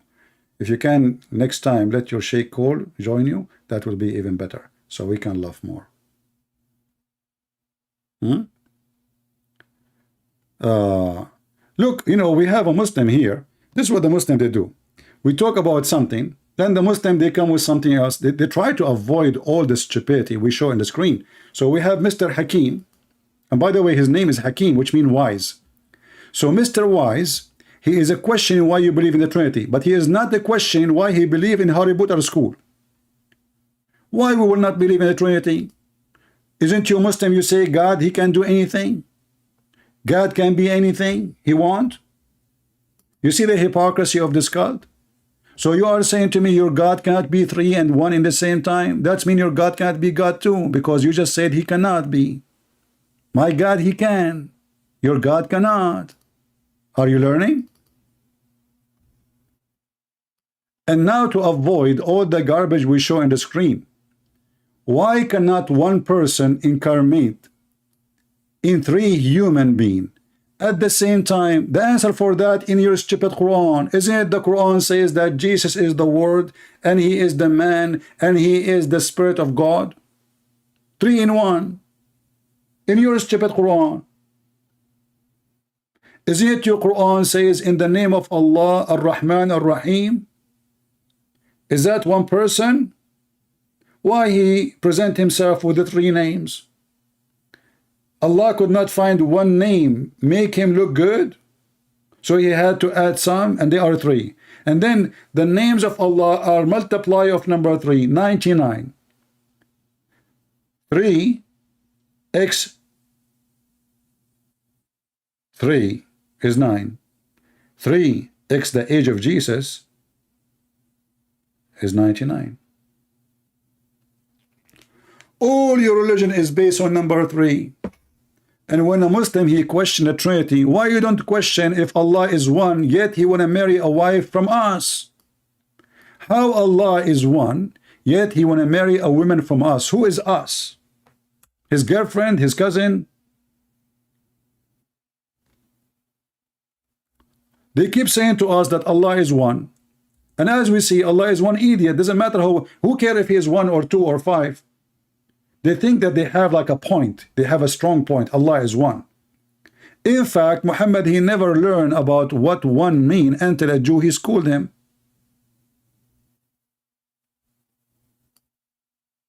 Somebody saying, why Allah he cursed Abu Lahab? Because he's an idiot. You see, he did not curse Abu Lahab. He made a chapter about a guy, he is nobody. Have you ever heard of a God, he start bullying? This is a bully. His wife, she wear a robe, necklace. A necklace made from rope. What is that? And she carry wood. Read with me here. You see, when we speak to Muslims, you will find the stupidity. Is that your Quran? This is your Quran, right? Huh? Chapter 21, verse number 17. It says, if we like to take a wife or a son, we would surely take it from us. So how your God is one, but he will marry a woman from us? If you say to me Allah is one, and then you say to me Allah, when he say us or we, he mean himself, that's mean Allah is going to F himself. As you see, he's talking about a wife. Is your God Allah, she and he in the same time? And this is what he meant? So the Muhammadan, they give us big speeches about one God, but the second you start reading their stupid Quran, you will find that there's no way this God is one. We could surely have taken it from us. And remember, if you want to take a wife, you take a wife from your kind. Is Allah going to marry a human? Is that what meant by us? If this is what he meant, that's mean human is the kind of Allah. Right?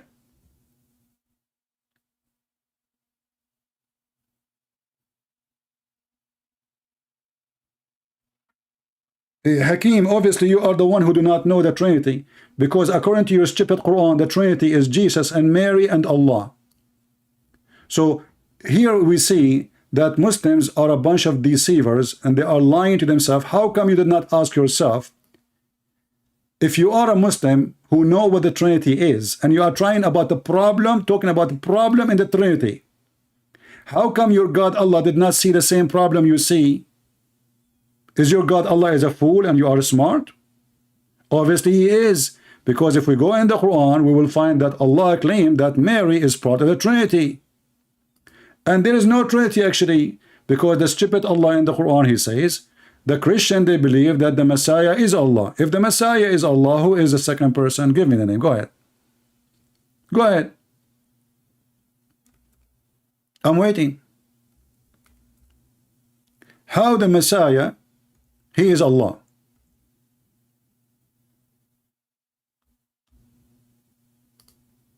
The Christian didn't believe that the Son is the Father. Is that correct, Christians? The Christian, not a single one of them believe that the Son is the Father. That's why he's called the Son. Your religion think that the Son is the Father, and actually he changed his name to Allah. So here we see that even your God do not know the Trinity. Hakim, why you don't call me so we can love together? Huh? Mr. Strawman, the guy who fly with the broom. Why you don't call me and show everybody how good you are in the Trinity? This is your God showing his stupidity. Not a single Christian believe that Jesus is the Father. And if Jesus is the Father, as the verse saying, who is the second one? And who is the third? Have you ever heard of a God you don't understand? What is the belief of his opponent? There's no a single Christian believe in the garbage of Muhammad. There is no father in the Quran. Thank you very much. That is additional problem in your religion. Why you lie? You say we believe in the same God. How many times Jesus says my father, my father, my father? And just to show you how stupid your God. When the Christian they say that God is our father, what your stupid God he said? Huh? If God is your father, why he punish you? Your stupid God think that when the Christian they say that God is our father and he love us, they meant that they are really his children, literally. This is how stupid your God is. This is religion. The Jews and the Christian they say, chapter 5 verse number 18, this is how laughable this religion is. The Christian and the Jews they say we are the children of Allah, and the funny suddenly we are children of Allah, we don't believe in Allah. And his loved one say, why then does he punish you for your sin? So the stupid Muhammad, he's trying to refute that. Look at the logic. Look at the stupid logic. If you claim to be the son, the children of God, then how come God he punish you? And did Muhammad see the judgment day? He's punishing them. If you are talking about war, well, the Muslims are losing. Why Allah is punishing them? They are losing everywhere.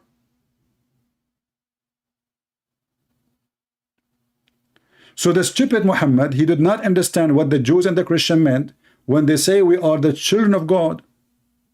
And this is additional proof that Muhammad is a fraud. Now, as long his name is Hakim, Mr. Hakim, why you don't call me and tell me, is it true that the Quran says that Jesus is 3 and 1 in the same time? Is it true? Yeah, look like we have a bully. Let us see this bully.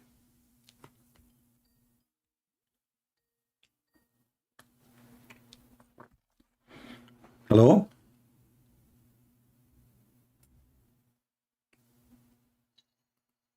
Yeah. This is why we don't allow voice to come in the loud, like through the stream, until we are sure that it is a real person, son of Muta. So, Hakim, let us talk about serious issues. God can be 3 and 1 at the same time, for his God. As simple as that. And if you see that there is a problem, then you need to ask yourself how many God you have. When Allah he say that he will come to you in a shape other than the shape which you saw first time. Your God, Allah, is a Grimm, coming from the movie of the Grimm, and you are talking about incarnation. How Allah is going to make himself look like different Allah? And what happened to the previous shape? Is the shape of Allah created by Allah? First shape, second shape. Do we have any Muslim can answer us?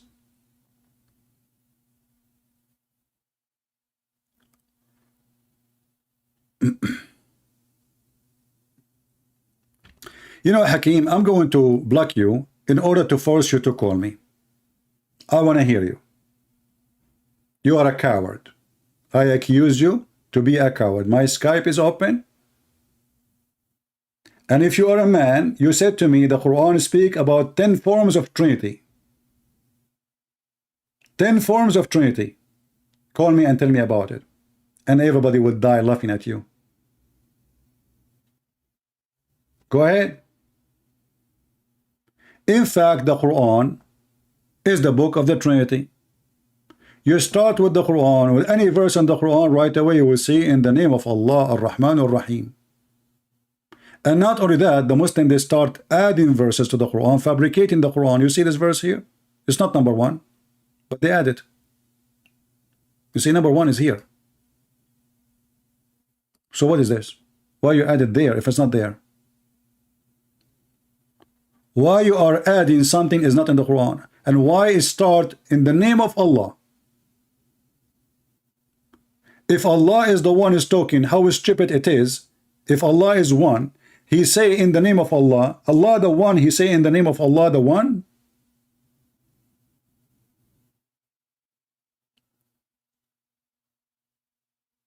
And then if we ask ourselves, this God who is one, did he taught his prophet that Allah is one? Let us see what happened. Muhammad was teaching people shirk.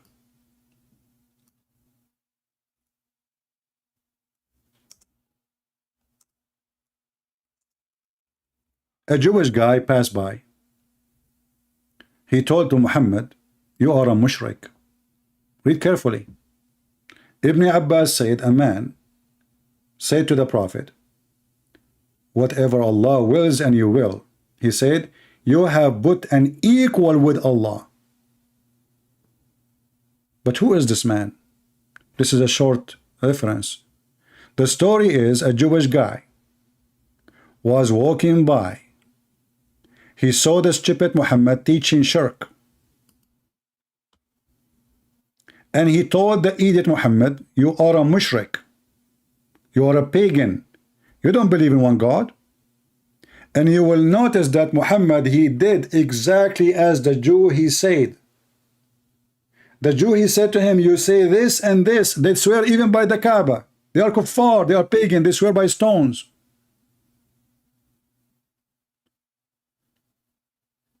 A Jewish man said, does it say Jewish man? Here we go.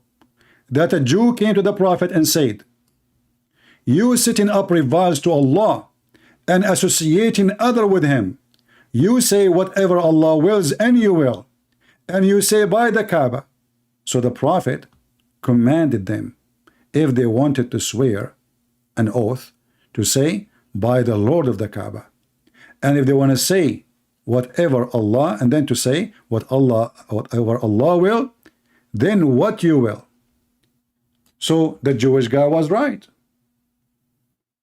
If Allah is God and he is the one who sent Muhammad, why he did not send Jibreel to teach Muhammad that this is how you speak of the oneness of God? A Jewish guy, his name is Jack Shalom. He walked in the bank. He was walking by wearing his hat. He come to Muhammad, Habibi Muhammad. Habibi Muhammad, what are you doing, Habibi?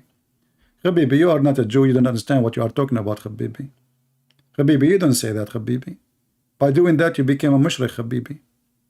The stupid Muhammad, he took what the Jew said and he ordered his followers to follow the Jew. Guys, did you see it? By order them to do as the Jews said, Muhammad, he proved that he have no God. He is a counterfeit prophet. If Muhammad is a prophet, Allah will never let him once say something wrong about him. Right away, even if he made a mistake, he will correct him. A Jew, and then the Abdul coming to us to scold us about the Trinity, when the Quran speak about Mary as part of the Trinity. And Jesus is Allah. So if Jesus is Allah, who is Jesus? Jesus is missing now because Jesus is Allah. This is how stupid this religion is. And this coward will never dare to call. See, they try to make an argument about the Trinity. Let us say there's no Trinity. Let us say the Christians are wrong. But still your God is a stupid God. Sun set in murky water. He found where the sun set. He found where the sun rise. He built the dam for Gog and Magog. And then we find your scholars and your sheikhs are crying.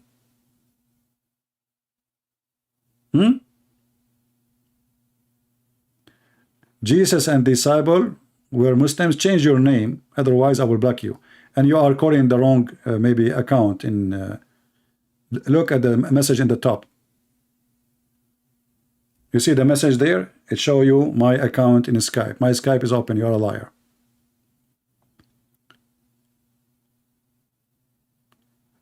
When a Muslim he says Jesus is a Muslim. They are insulting Jesus. They are saying he's a child molester like Muhammad.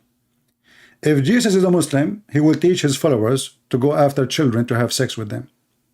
If Jesus is a Muslim, he will steal underwear like Muhammad did. Look at the amazing Quran. There's a God and there's a prophet. The prophet was accused that he stole an underwear, red one.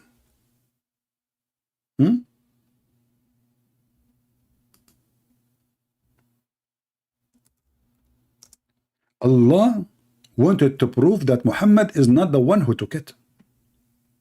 I mean, have you ever heard of disciple accusing their prophet to be a thief? If Jesus is a Muslim, then his disciple, they will accuse him that he stole an underwear.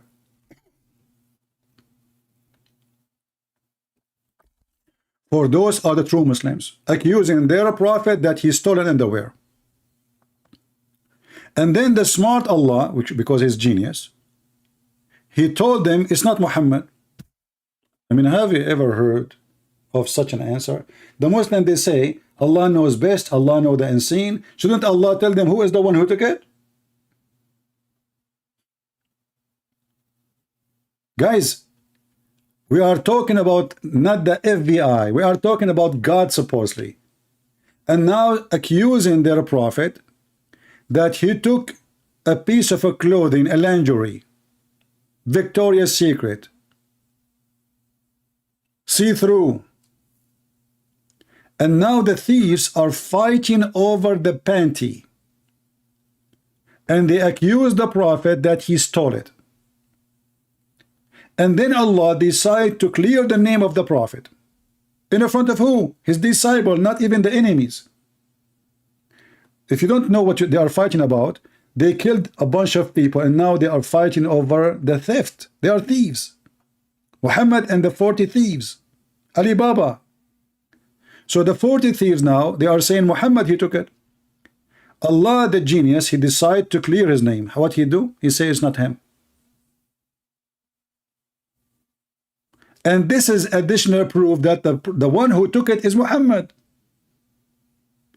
And this is additional proof that Muhammad is false prophet, because you see Jesus in the Quran says that Jesus, he can teach you and he can tell you what you hide in your houses.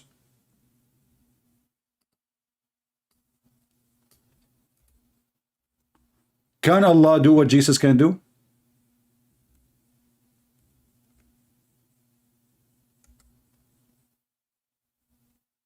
All the Quran speak about Allah, he knew the unseen.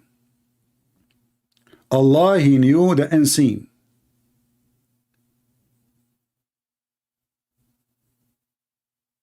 Look at this.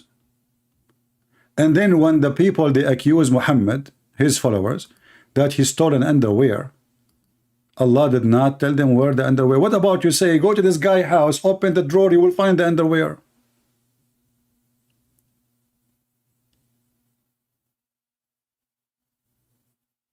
I mean, how easy it is for Allah. If he is God, go to his closet, go to this house, open not the first drawer, not the second drawer, the third drawer. Lift up the t-shirt. In the right side, you will find the panty. Bingo, we got him busted. If Allah is God and he is clearing the name of Muhammad, he should tell them who took it.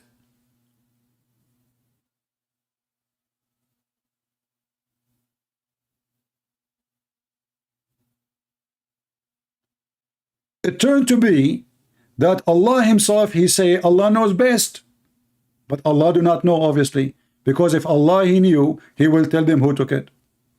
Isn't it obvious? Who need this verse? Just tell them this guy he took it, and then they will know that Muhammad is not a thief. However, even what they are talking about is not their own. This is a theft.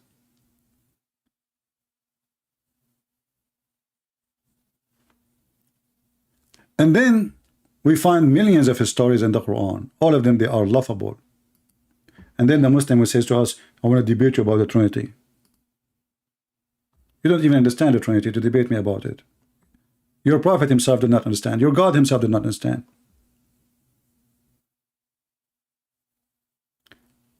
Let's see, we have somebody trying to call. He called himself Hakim. Maybe this is him, maybe it is just a bully. We will see.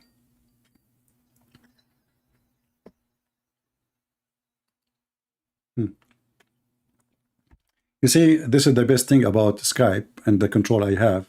Nobody can hear anything. I hang up on you. You're stupid. Yeah, the guy he called me, his name is Hakim, he is laughing. He's playing a recording of laughing. Yeah, stupid people. So look what will happen. The Muslims are crying left and right because their kids are leaving Islam. And they are saying even why. Because of tales, because of the stupid tales Muhammad he said. Those tales are stupid, proving Islam to be stupid, and Muslims cannot take it no more. And children of Muslims are leaving Islam left and right.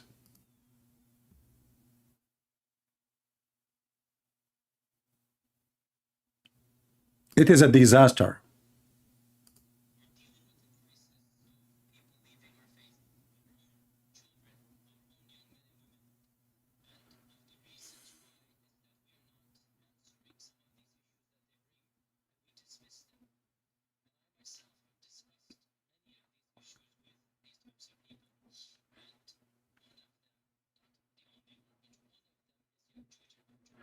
And notice, he discussed with the people who left Islam those issues, but did not come back to Islam, which means he could not answer to.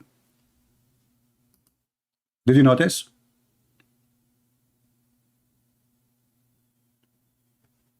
Oh, there's no sound? Hold on. It's my fault. We'll fix that, no problem. I'm not like Allah, I can fix it easy. I will tell you who took the underwear in 2 seconds. Perhaps some of you are not accustomed to hearing people speak like this, but my philosophy is different. Philosophy. Question to doubt. I myself have met people that have actually left Islam because of these types of tales. And we have to be honest and frank and not pretend as if this doesn't exist. Perhaps some of you are not accustomed to hearing people speak like this, but my philosophy is different. We are dealing with a crisis of people leaving our faith. We have a crisis, Abdul.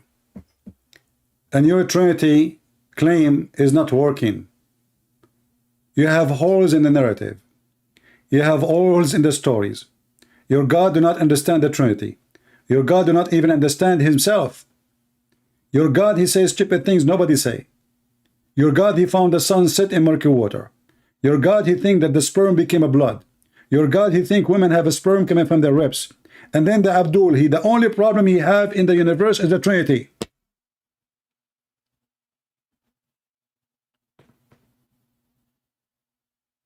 Now, it's time to go to the Harry Potter school. I paid $100 to learn magic because now, you know what happened, brother?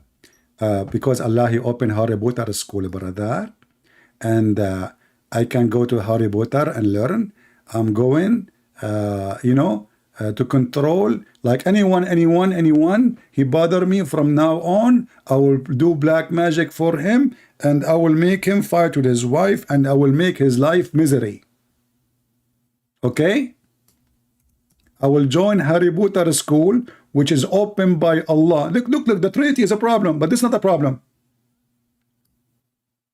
The Muslim, they cannot accept the Trinity, but they accept that there is a God. He sent Harry Potter school with his broom. And they landed in the Babylon Tower. And they open a classroom, and before you join the classroom, you have to sign disclaimer. Disclaimer, disclaimer, disclaimer. This is only a trial, okay? Only a trial.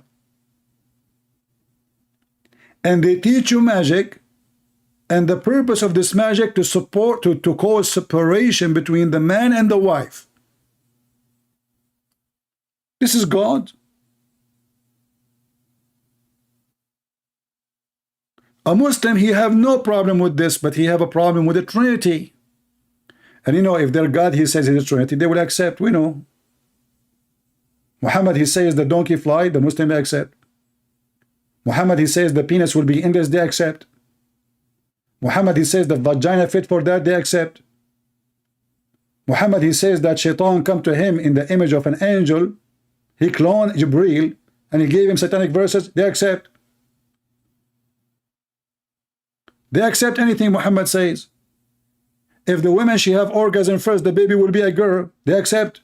If the man have an orgasm first, the baby will be a boy, they accept. So when a Muhammadan, he speak about what is logical and what makes sense and not make sense, I mean, look who is talking. A Muslim talking about what makes sense. And the funny is, this is not what they teach in the mosque. In the mosque, they say, you should not listen to what makes sense. So what if it doesn't make sense? What doesn't make sense, it makes sense in Islam. How does it happen? But it doesn't make sense to me. Look what Ali Dawah is saying to you. How this happened, it doesn't make sense to me. Are you trying to convince Ali Dawah what makes sense, what makes no sense? Listen to the answer. It doesn't make sense to me. Who cares with your little brain? Who are you with your little brain to try to understand these things? How dare you? You don't know what Allah subhanahu wa ta'ala is talking about. Why does it always have to be logical? This isn't normal. This isn't rational. If Allah subhanahu wa ta'ala said it, if his messenger said that's what it is, that is what it is. That's it. That's it. Why it have to make sense? Do you see the hypocrisy? Do you see the stupidity?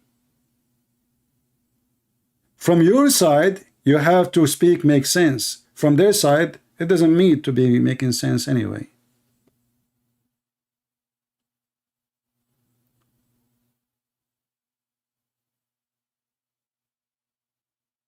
Abu Nasiba saying, for each of you, CP point is the Quran of God refutes him. Or show me. You see the Muslim, they say they refute me. Guys, those Muhammadan are the most funny ever you can imagine. They say that the Quran refute me. Go ahead. You see your guy, he is saying Muslim live in Islam. You are saying to me the Quran refute me. Well, why you don't call me and refute me right now? Read the Quran for me. The Quran refute me. How the Quran refute me? That women have sperm coming from their ribs? The only religion who think that women they have testicles is Islam.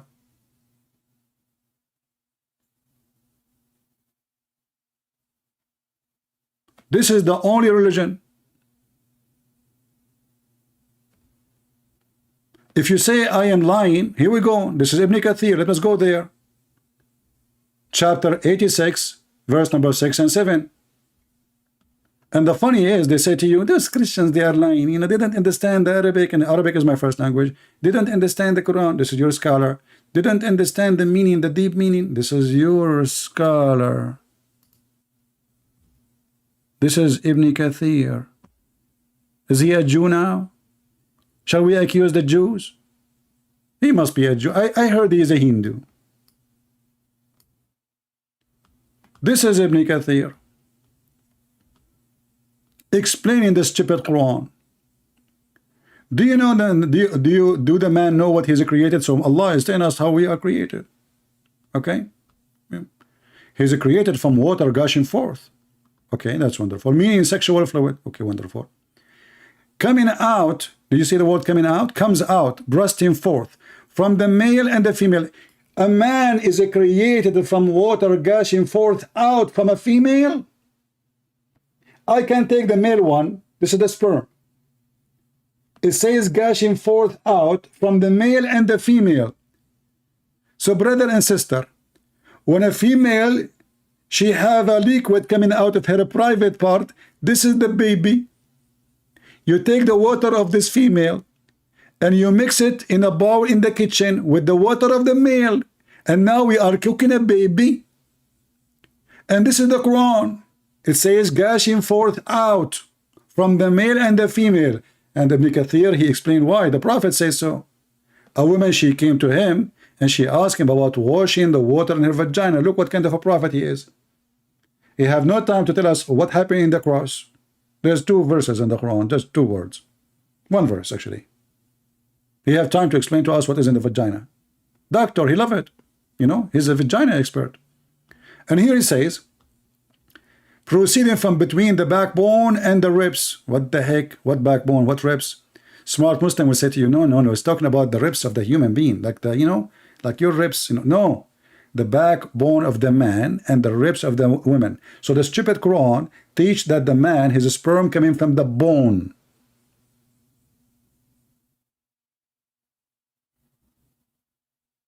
Of the man and the bones of the women too, but the bone of the women is the ribs. The bone of the man is the last bone in his spine. So read, meaning the backbone of the man and the ribs of the women, which referring to her chest.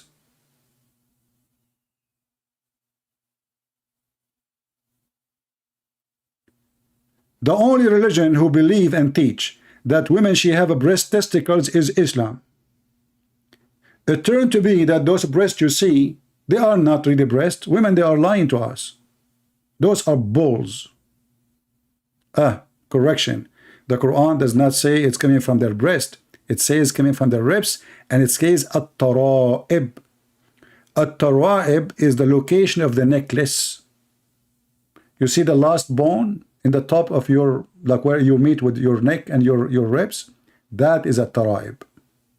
Not the ribs, all of it.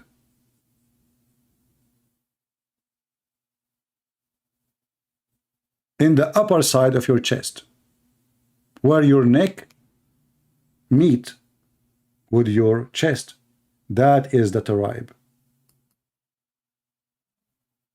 This is religion.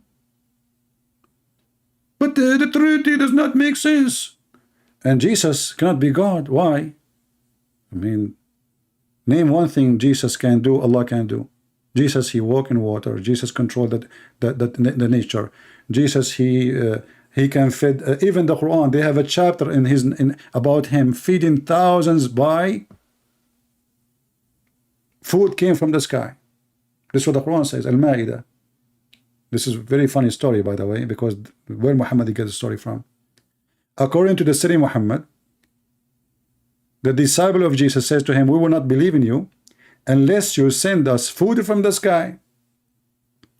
So Allah, he sent 7 whales in 7 sandwiches. I mean, we have to take a note here. The disciple of Jesus, they don't like tuna. And they don't like sardine. And even salmon. And they eat a lot. So what Allah he did, he sent 7 whales. Each one of them is cooked inside a loaf of a bread.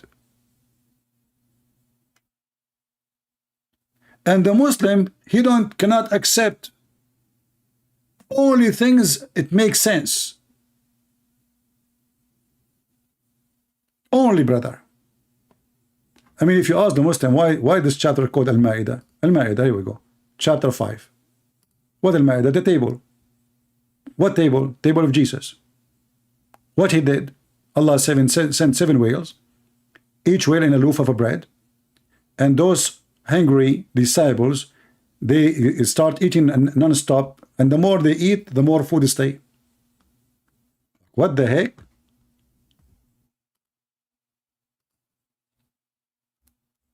He distorted the story in the Bible, and he fabricated a new story. Suddenly, the bread and the fish, they became real, and they are coming from the sky, and they are 7.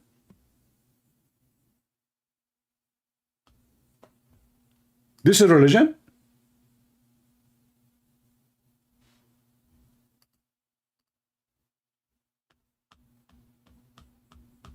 What a stupid cult.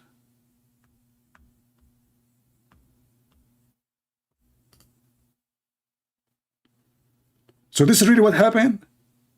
They said to him, Jesus, hey, son of Mary, tell Allah to send the table, okay?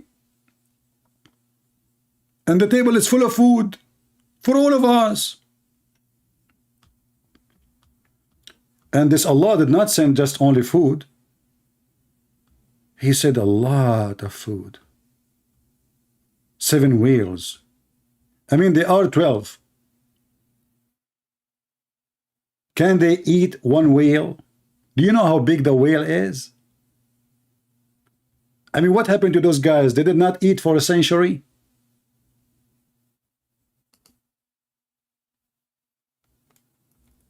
This is religion.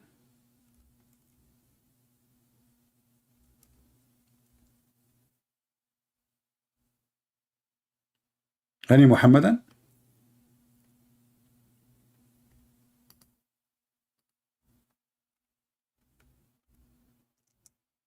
You have no excuse because we are challenging you to call us in Skype.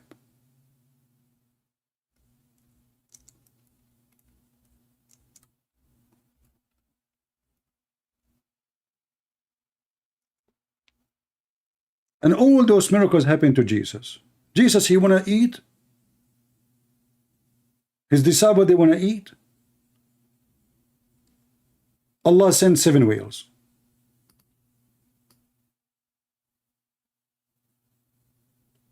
And each whale is covered by a loaf of a bread. I mean, look, Allah will not send you meat alone. Those Middle Eastern, they like bread.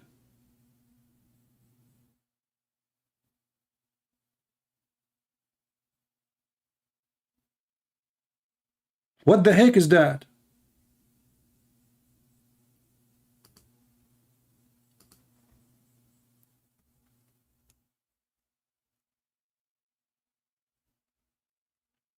Do we have any Muslim he would like to join us?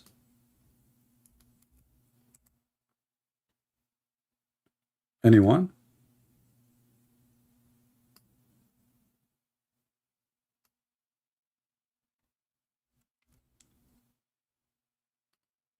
I always, by the way, my favorite food, like every morning, I break 7 eggs and 7 whales. I mix them together and 7 big loaf of a bread. And I eat them and alhamdulillah, brother. True story. 7 whales. We have Safaraz. Let us see what Safaraz want to say to us.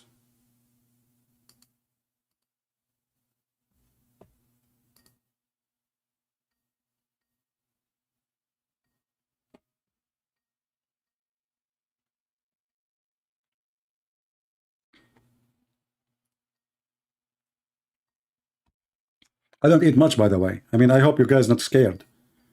Like, you can invite me. I'm telling you. I mean, I eat like 7 whale, but it's okay. I mean, not all the time. Every morning only. Hello? Hey, Safaraz, how are you? I'm okay. How are you doing, man? You're still a Muslim? Inshallah, until the day of judgment. Did you see a doctor or not yet? Don't need a doctor. Okay, hold on. As long as you don't need a doctor, let me ask you. The Prophet says if you eat 7 ajwa, no poison can hurt you and no magic can happen to you. Is that true? That's to do with the jadoo, yeah. Okay. Black magic, yeah. All right. So as long as this is true, how come the Prophet himself was under black magic and he died by poison? Who said that he ate the 7 ajwas? Huh? Where did they say that he ate 7 ajwa dates every day? Your Prophet, he said, if you eat 7 ajwa every day, no magic can hurt you and no poison can kill you. And this is a da'if hadith, as you see in the screen. Da'if. Do you see the screen?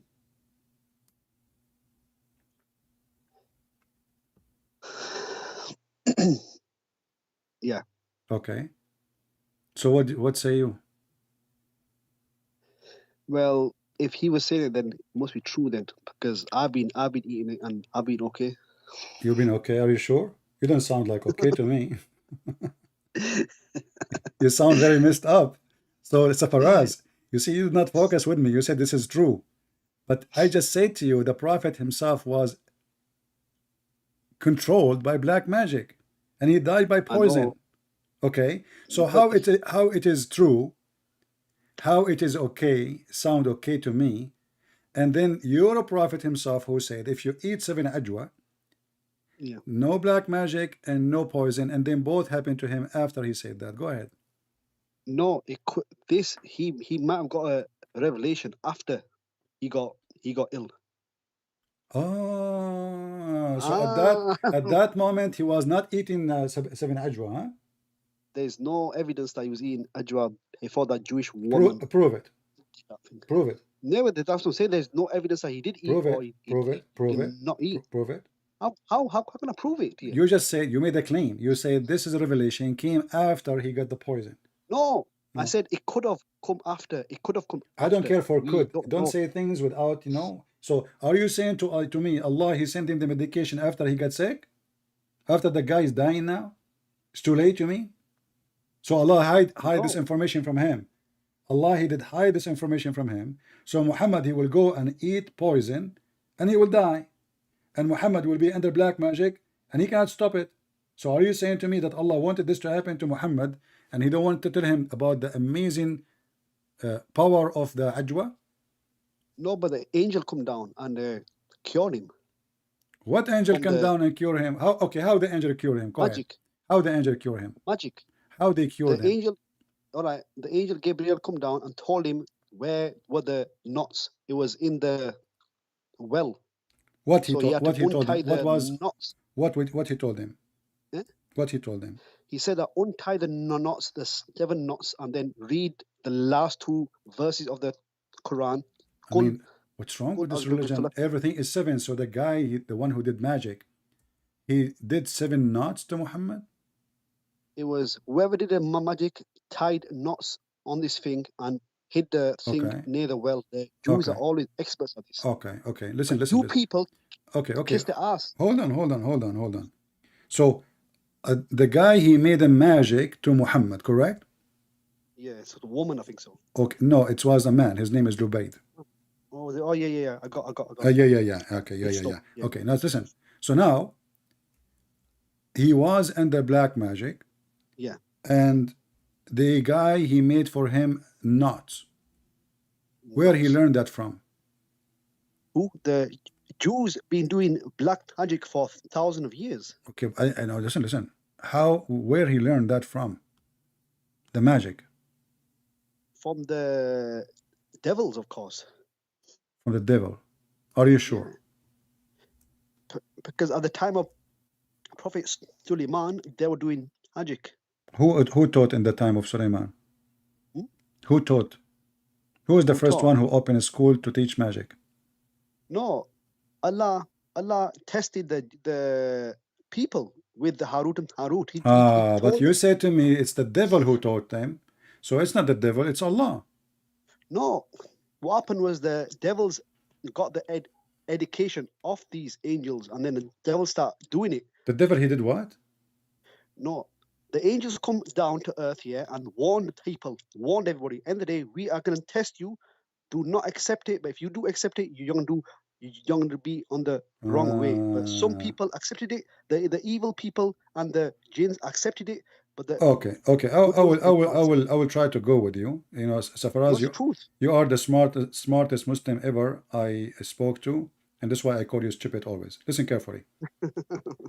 Listen, you just said to me that the Jews, they learned from Shaitan, and Shaitan, they learned from the angels, but the angels, they taught only magic will cause separation between the wife and the husband. Yeah. Okay, as long the angels, they taught only magic to separate between wife and husband. Was the guy Lubayd, he is the wife of Muhammad? What do you mean, no? The black magic which is placed on Muhammad has nothing to do with the story. Muhammad received satanic verses, correct? No. Muhammad start imagining things that he had sex, but he did not, correct? Yeah. Okay. Yeah. So, but you see that so Allah, he taught magic which will cause separation between the wife and the husband. Yeah. Did the magic which his Harut and Marut taught arrive to Muhammad in his time through generation, and that will cause Muhammad to separate from his wives, or the result was different? The result is No. Muhammad, he lost his mind. He lost the Quran. He said things that doesn't make sense. And he claimed that he have sex, but in fact he did not. Is it true that the Prophet, he imagined things after the magic happened? He was, he Okay, was. he was But imagining that's when what? the He angel was come down. imagining what? He was imagining he was with a different, I don't know, woman, which I don't know which woman it was. Where it says he was imagining with different women. What do you mean different women? I don't know which women it was. One of his wife. I think it's to do. You know, he was with the guy he is imagining, and you agreed that this is satanic magic, correct? It's from Shaitan. Yeah. Okay. Jadoo, Yeah. So now, if as long as from Shaitan, isn't it Allah in the Quran, he said to Shaitan, you have no authority over my servant except the one who follow thee. You have no authority. That's the Shaitan Iblis. Yeah. So Iblis. what do you mean? Yeah. That means Muhammad, he is following Shaitan. No, he's not. What do you mean? The Quran says to Shaitan, you have no authority over my followers except the one who follow thee. Yeah. Okay. Yeah. So how does Shaitan magic work in Muhammad unless he is following Shaitan? No. The Shaitan told Allah, I'm gonna make your people go against you. So Allah said, I will not let you take the people that are close to me. So Prophet Muhammad was not against Allah. He was just, Well, let us see. Let us see if Muhammad is against Allah. Did Muhammad fabricated orders from Allah? No. Okay. Did Muhammad forbid himself from doing things is not lawful to him to do? No, he was all right. He was following commandments. So do you know the chapter of At-Tahrim? Tahrim, yeah. Yeah. What the chapter of Tahrim about? Isn't about Allah? He made a chapter to Muhammad saying, why you forbid this, which I don't forbid? Yeah, cough. Yeah. It's time to cough. What did he forbid? Yeah. What did he forbid? He forbid, I don't care. As long he forbid. You answer me. Listen. When he say, why you forbid what I made lawful for you? Was Allah saying to Muhammad, you are fabricating a law I did not make? Nobody knows what he forbid. He forbid himself from having sex with his slaves because his wife, she got him busted in the bed with her and her legs was up. Come on. What? I can show you the reference. No. I know what you're about. Which So don't laugh. Show respect, man. No, I know. Are you laughing at her legs up or you are laughing at the Prophet up? No legs up. No legs up. Huh? Okay. So like, okay. So when Allah, he says, why you are forbidding what is made lawful for you, did Muhammad, he broke the command of Allah following Shaitan? He wasn't fully Shaitan. He just might have. When a person, he broke the command of Allah, is he following Shaitan or is following Allah? No, he just got something wrong. I'm asking you, direct question, but that's not a mistake. You cannot, you are a prophet. When you forbid yourself, the Muslim, they will follow you. Correct? You Muslim, you call yourself Sunnah. Okay. So, when Allah, he forbid Muhammad from doing something, Muhammad, he should follow Allah. If Allah did not forbid it, he should not fabricate Allah to forbid himself. And then Muhammad, obviously, he's a fraud. After he promised his wife, if she did not tell her father about what he was doing with the slave, I will not sleep with her no more. 2 days after, Muhammad, he missed her. She is beautiful. So he said that Allah told him, why you forbid what made lawful for you? Can you show me the verse in the Quran says it is lawful for Muhammad to have sex with a slave which is not from war? I'm not expert on this part here, to be honest. You are expert with nothing. I'm not expert in slavery and stuff like that. You are expert in what? In banana? There's a laws of slavery going around in the This Old is not the Testament. question. You see, we are online. I can wait for you. You can search find me where in the Quran. I will give you a year from now, Safaraz. What do you think? Yeah. A year, 365 days, and a half kilo too. All right. If you can find me where in the Quran it says it is lawful for Muhammad to have sex with a slave she is not captured in war. Because Mary the Copt, she was a gift. She was not a capture of war.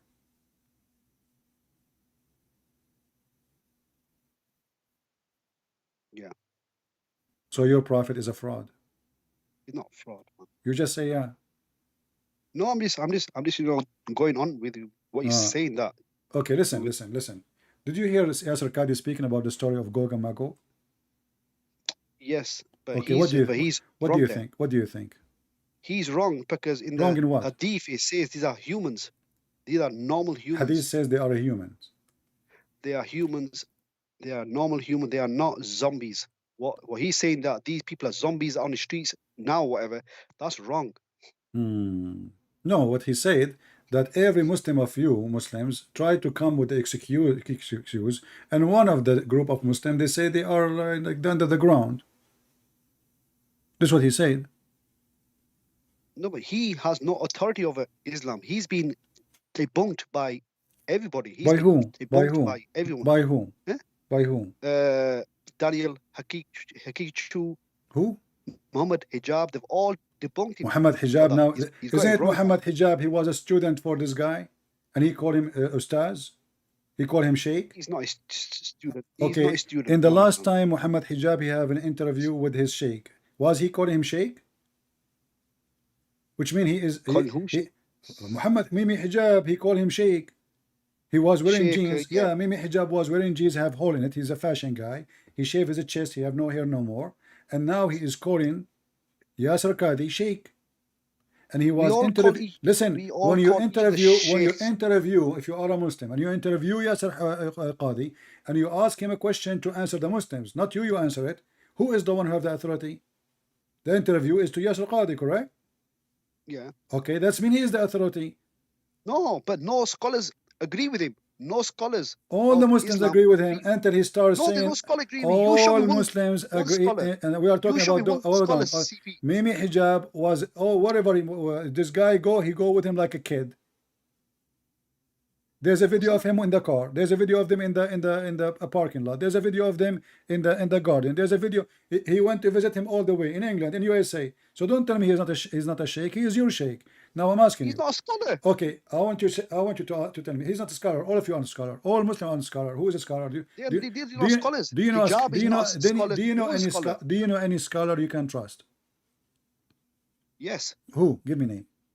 On islamcritiqued. Who? Website. Islam what? islamcritiqued website. These are the highest scholars you're gonna find. You're gonna find highest scholars. islamcritiqued. Okay. Website. So now, if I show you something from there, you will not spit at it. Here we go. They've got all the details about Gog and Magog. The details, exact details. Okay. So I'm asking you. If I show you what they say, you will not reject? About what? About anything. Go on, tell me. I'm asking you, do you accept? No, the majority of things that what I've seen is right, but they always quote Quran and Hadith. Everything they quote is Quran, Hadith, about everything. I understand what you are trying to say. So, you Muslims, you see, I asked you about a scholar, you gave me a website. Right? So I'm asking you now, if we open this website, the one you are talking about, yeah, do you accept what they teach there, or you will not accept? Yeah, I do accept. Okay. When you say this website, Islamic QA, you mean Islam QA.info? Yeah. Okay, let us go there. So we will go and see what this website says about Gog and Magog. Is that fair? Hello? He's gone. All right. Yeah, yeah. Yeah, yeah, yeah. Yeah, yeah, yeah. Everything Yasser Qadi, he said in his video, he's quoting the hadith. He did not say anything from his own.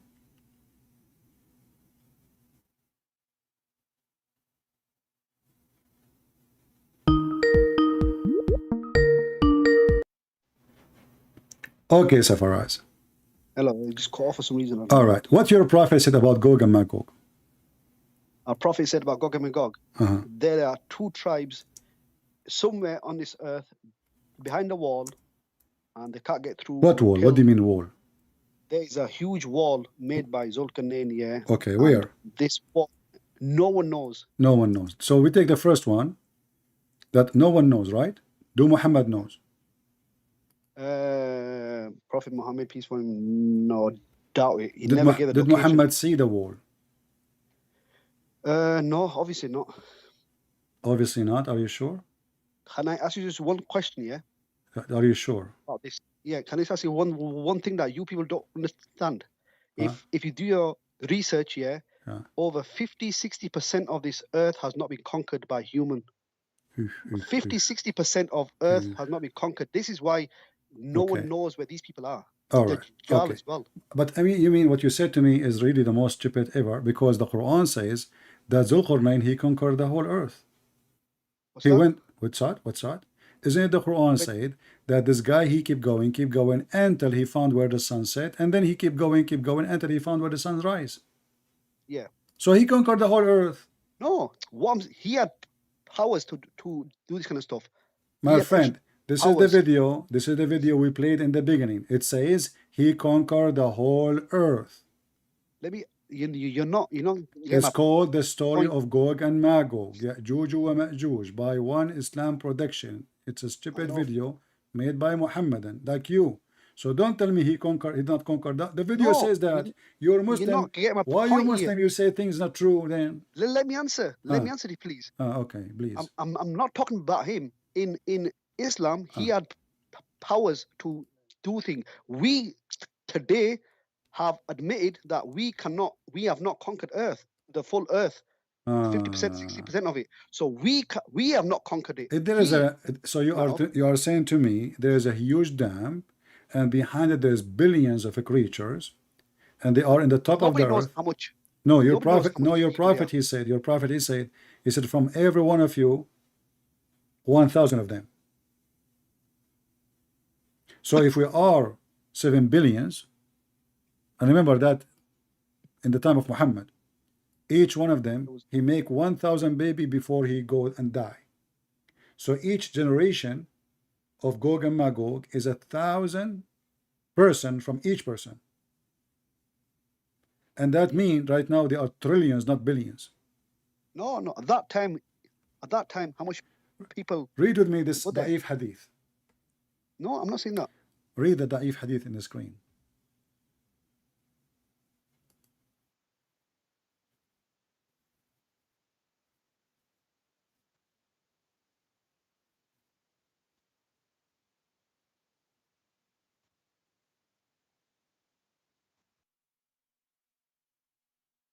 What happened?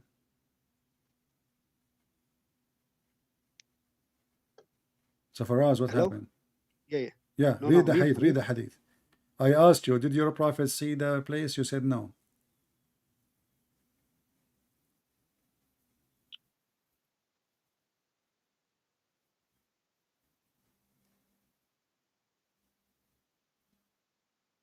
If he did not see it, how he knew that today,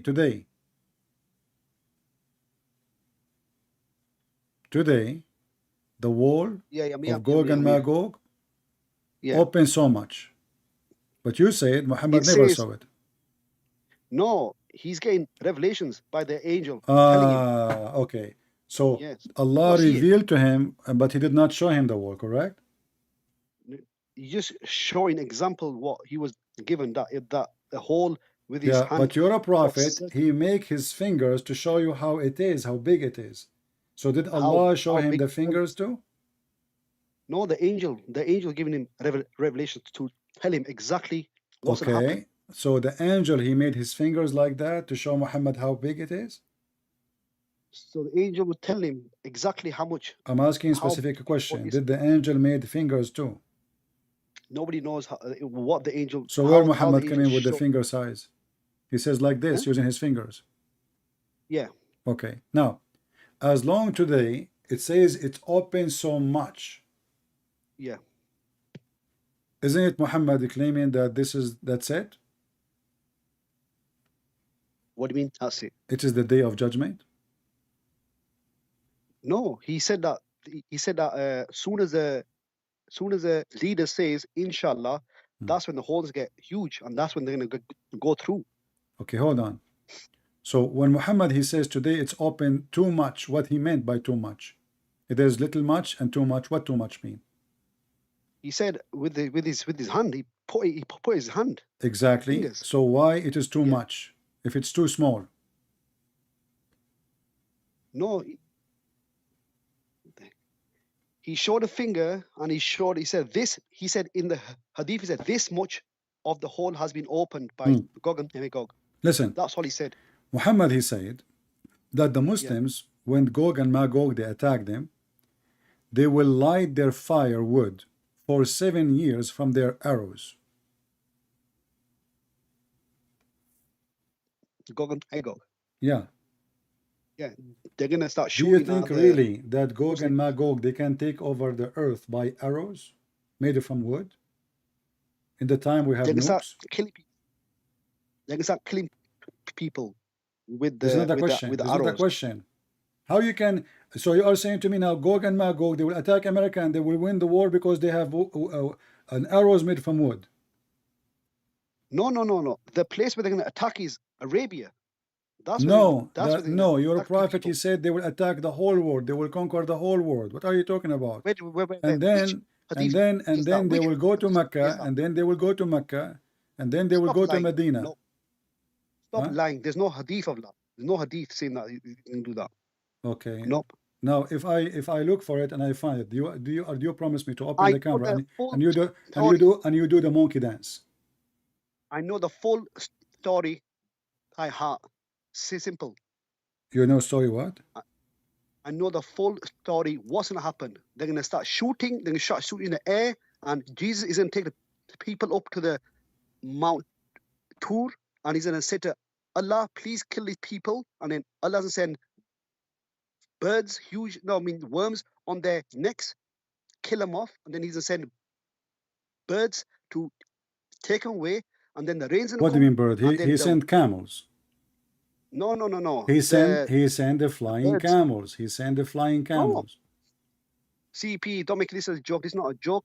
They're gonna be birds. Okay. Do you want me to play the video of Yasser Qadi for you saying that? He's not my scholar. He's rubbish. Your prophet is he is quoting your prophet. No, I know the hadith. It says birds with camel necks. Simple.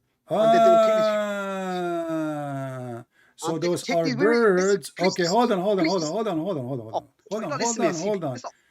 How they are birds and they have a camel neck? Allah can do anything. Can create anything. Can Allah have a son? Oh, come on, don't change subject here. Come on, you I'm change the not. subject. You just said Allah can't do anything. We're talking Can about here. Allah have a son? Can Allah have a son? Word, man. No, come on, see if you change So subject. don't lie and say Allah can do everything, right? Okay. No, now, I just said to you said that they will not control the earth, right? I said they're gonna start. Is gonna be killing is in Arabia near Mount Tur. So they are not going to come from every direction of the earth. They're gonna come from that same place where the wall is. They're gonna come out and start causing So you trouble. are saying to me the hadith where it says that they will come from every direction is a lie. The weak hadith. They're gonna start going left, right, center. Then go to Palestine. They're gonna drink the river, all the water. Okay, that river. let us go to the Quran and see what the Quran says then. You just said this is a lie. Context of this. You need to know Hold the on. context of this. You said this is a lie. Everybody heard you. So you have to show me the verse where Hold it says on. Yeah, I'll show you the verse. No problem. The verse in Sahih Bukhari. The verse in Sahih Bukhari. you know this hadith. I know this I know exactly what they're going to do. Okay, read the hadith for me. Here we go. In Sahih al-Bukhari, in the book of Muhammad, it's called Quran.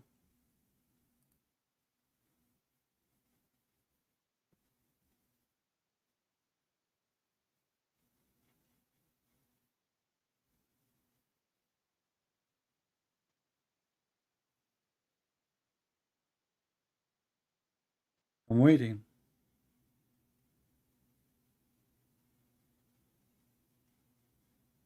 Somebody in the chat, Safaraz, asking what kind of drugs you take.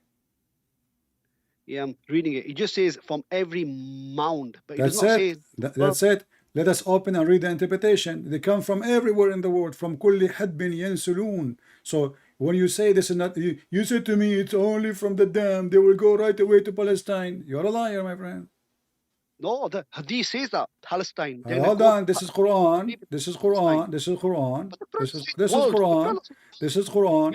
It says they are coming from everywhere. Coming from everywhere. In what way? Okay, what the word mound mean? What mound mean? Mound. Yeah. Yeah, cough. You need to cough. Mound. We can change the translation for you. Let us go to the Yusuf Ali. What do you think? Yusuf Ali now. Peace be upon him.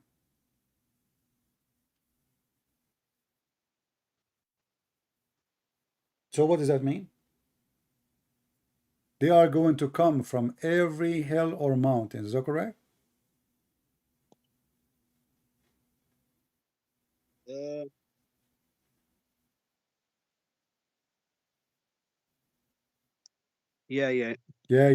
So they are all over the earth because there's hills everywhere. From every hill.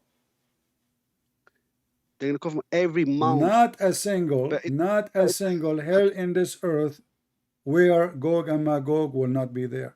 And you said to me I'm lying. And you said to me the hadith says so. That means Muhammad is lying. Because if the hadith says they will go to Palestine only and they are coming from there, that means Muhammad is a liar. I'm not saying that. He said, woe to the Arabs. He said, woe to the Arabs that Gog and Magog are going to come and cause problems. Okay, that is even more stupid because are we to the Arab? He was speaking in his time that today a hole open, correct? A hole open, yeah, small. Yeah, but he was speaking in his time that are we to the Arab? He claimed that soon they are coming. Yeah, he said, woe to the Arabs of. Yeah, soon they are coming, but they did not come. He said, are we now? Today the hole is open. Today. No, but the hole closes. That's Listen, hadith. Did your prophet woke up and he was terrified when this happened? When he said, are we to the Arab? Huh? He come to the house. He come to no problem. I'm asking you a question. Was he terrified? Was he terrified when? Okay, so he was terrified. Why was terrified if it's not going to happen soon? He was terrified of the day of judgment. No. And no, read with me carefully. You were scared. Listen, Safaraz. Listen, I have patience with you because I have a good feeling that you are a good person. That's all. I'm a good person, man. Yeah, you are a good person, but you are not a bad Muslim because you don't want to kill me until now, and you don't want to do jihad. So obviously you are a bad Muslim. And that explains. Okay, hold on. Listen. Read with me the hadith in front of you.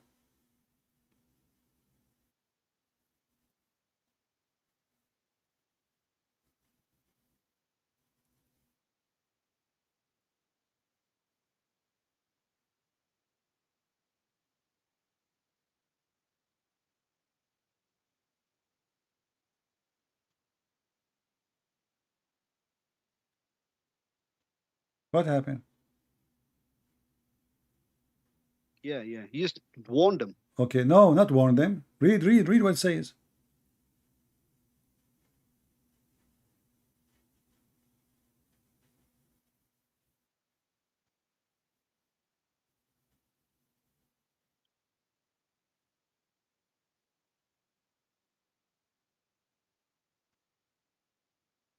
Yeah. I know this hadith. What? Yeah. You see, the English is not even accurate. But what you understand here is, look in Arabic. It says, قد اقترب فتح اليوم. The opening is very close. اقترب. You see the word اقترب? You see the word you see the word اقترب. اقترب mean it became so close. In the English I cannot see it. In the English they took it off. But the hadith I'm reading, Muhammad he says that it is very soon. اقترب.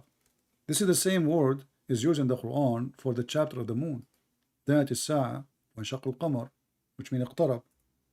So when Muhammad he said that it's almost there, the sign of Muhammad he claimed that there is 10 signs of the judgment day. Is that correct? Yeah, and his death is one of them. All right, and this is one of them, correct? Yeah. Okay. This is the. And when he said it's very close, when he said it's very close, does that mean it is soon, almost? Yeah, but he did not know the exact time. But he said it is close. He said very soon. He said this is why he's terrified. He says very soon. He was terrified. His face was red. He woke up and his face was red. Is that correct? He was worried, obviously. Yeah, I know that. No, terrified. And by the way, this means your prophet. That means your prophet was very white. Why his face is red? He was cooked in the oven. He's very white, right? So your prophet, he woke up and he have a flushed red face, and he is so worried. Why? Because Gog and Magog are coming soon, and he said, "Are we to the Arab?" Did he say that? Are you an Arab? Me? No, Yeah. No. Asian. So Gog and Magog, they will fight only the Arab? It just says that they're going to kill a lot of people, and they're going to look around and say, Is Gog and Magog Magog are Asian? No, they're Turkish. I'm sure Turkish Mongols. I don't know what they are, to be I'm honest. asking you a question. You don't tell me I don't know. No, they're not Arabs. They are not Arabs. I don't think so. No. No, I'm asking, are they Asian? To be honest, I don't think they are. It's up to you. I'm asking you according to your prophet. I'm sure that website says that Turkish Mongols or someone. I don't know what they are. To be honest. Yeah, the Muslims agree that the Turkish is one of the tribes of Gog and Magog. Yeah. Okay, so I'm asking you now, why Muhammad he think that the Asian are evil? Why he is thinking that Gog and Magog? Yes, he think that Gog and Magog are Asian. Why? It doesn't matter what race they are evil anyway. No, I'm asking a specific question. Why you're a prophet thinking of Asian to be the people of Gog and Magog? Why they are not the white, or the black, or the Indian? Because they're from a certain area where they are okay. Not black and white. So now we can confirm that they are Asian, and those are the most evil people according to Islam. No. So It's only these two. You just agreed. They are coming from Asia, correct? Asia. I didn't say Asia. Okay, you said. I said to you, why he think that they are? Why he think that they are Asian? You said because they are coming from certain location. No, I said to you that they might have this skin color of Asians. Let us see how your prophet. Let us see how your prophet described them. Let us see how your prophet described them. The full descriptions on Islam QA. The full description of them. Everything but them. What the description of the Gog and Magog? The description is gonna be that their face will be like hammered shields, and they're gonna have wide eyes, and they're gonna be people very. They have wide eyes or small eyes? I think it's the small or wide eyes. I'm sure it's wide eyes, but the face will be like flat, hammered shields. Yeah. So we've got all the description of them. What? I'm trying to make a sentence out of you. They can be very strong people. They can be very wide and strong people. This is not my question. Why do you think that they are Asian? I never said. I said that the skin color might be Asian. Their skin may be Asian. What I mean, how the skin will be Asian? Brown color, you know, brown. It won't be But black. there's It won't many be people they white. are not Asian and they have a brown color. The main people that have brown skin are Asians. Okay. China are not bloody. Okay, let us go and see Gog and Magog. Go on to Islamcritiqued. The description's there. Simple. Read with me. Let us see here. Let's see if this is the hadith we need.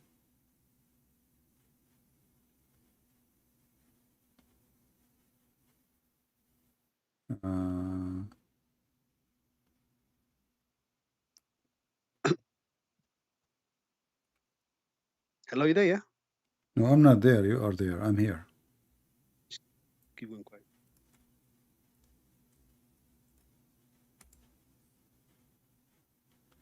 Let us see.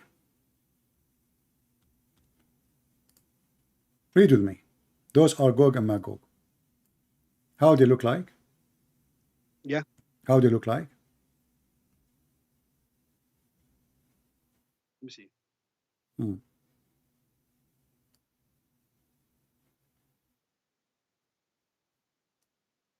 Have you got any screen? The description of them. It is on the screen.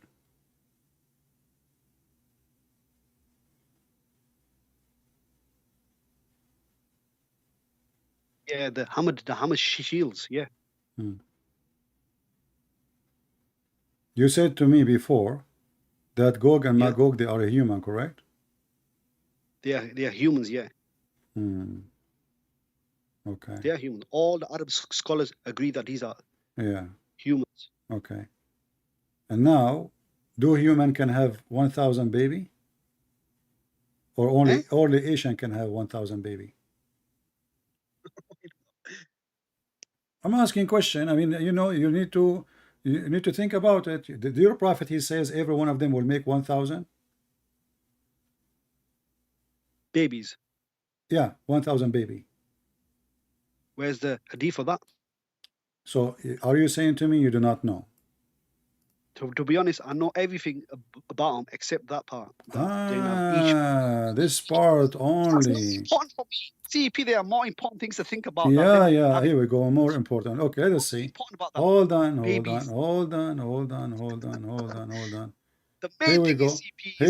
Here we go. This is Ibn Hajar.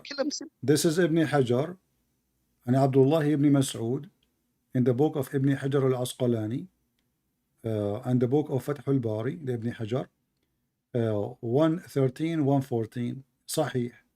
Every one of Gog and Magog from his seed will be 1,000 from one person, 1,000 like him.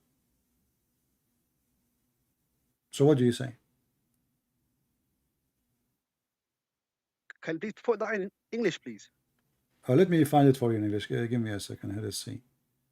Them people are looking for you. Hold on. Now I get angry with you, but you're not answering their calls. Don't worry, you are more important. You are a sheikh, you know. I'm not a sheikh. Who said I'm a sheikh? Well, you are shaking right now. You are shaking, so you are a sheikh. That will make you a sheikh. Aren't you shaking? Gog and Magog are gonna get killed. That's it. The world's hold on. You are a sheikh. Hold on, just wait. Let us see. Rain's gonna come down, and the world's be at peace. George. Case closed. So if I show it to you, what you would do now? If I show you that there are 1,000, what you would do? Are you just making? Are you just saying show me just to show you, and each time I show you, you reject it? So I'm asking you, if I show you and it says this is what your prophet said, so what will happen now? So that does that mean the ratio of the Gog and Magog, which they are Asian, and each one of them he have 1,000 baby. Show me the hadith. Okay, here we go.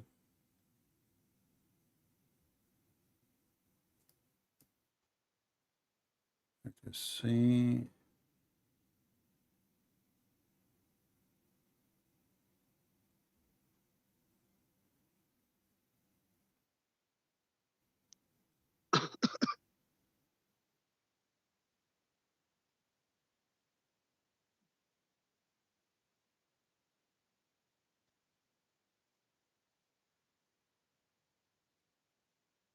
Let us see this one first. And then we go to the more scary ones as a start. Let us go here.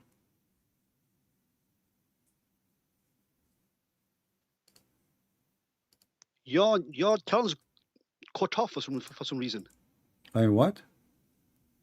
Your channel, the one was on, I just ended. My channel is ended? I'm sure it has. What do you mean ended? Wait it. No, people are there. Yeah. Read with me. This is a da'if hadith. Says from them is 1,000, from you is 1.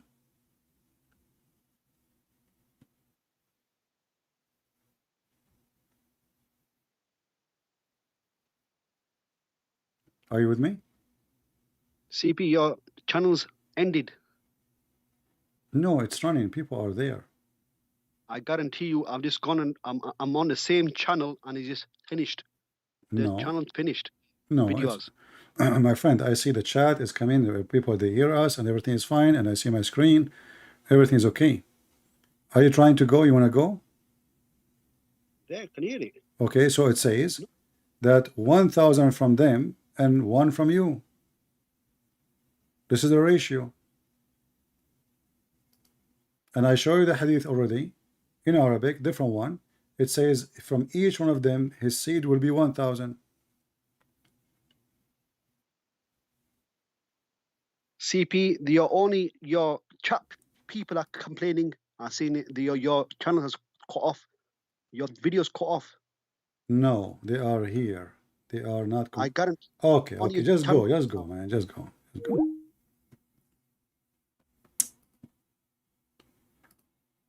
Let us see. We have a Muslim.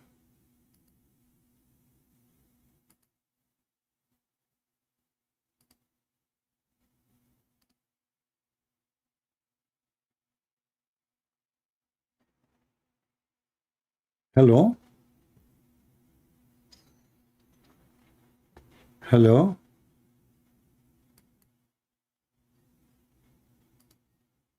It was a Muslim girl flirting with me. Yes, Safaraz. I don't know what happened there. You just cut off and come back on again. I don't know what's happened, to be honest. Yeah, did you say inshallah before you join? Or I'll say now, inshallah. But your channel did go off. No, it did not go off. It's you who's going off. So listen. So now it's proven that 1,000 from one person from Gog and Magog will make 1,000 child. So now the question is, based on this, if everyone make 1,000 before he died, the other 1,000 child, they will make other 1,000, each one of them.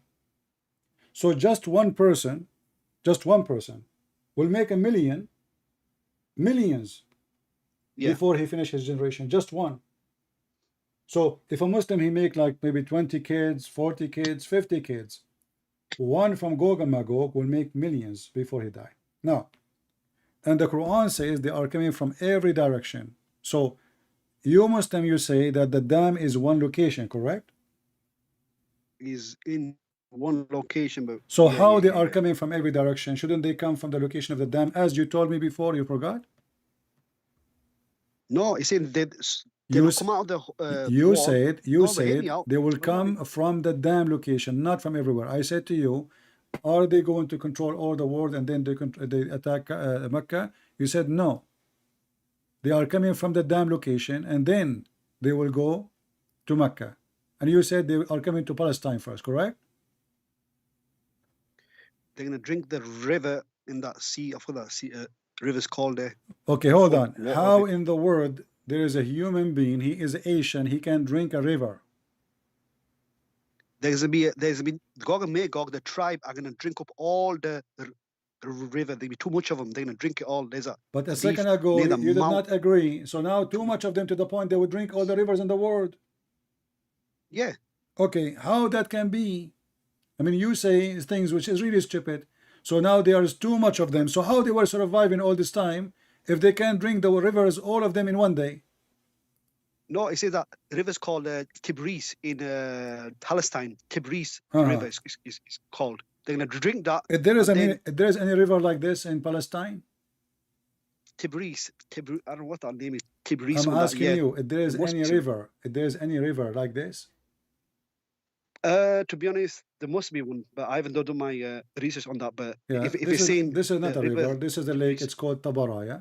You know? Tabara. Tabara, yeah. And now they will drink all the water there. Why? But there is water everywhere. Why didn't drink? Why only that? You know?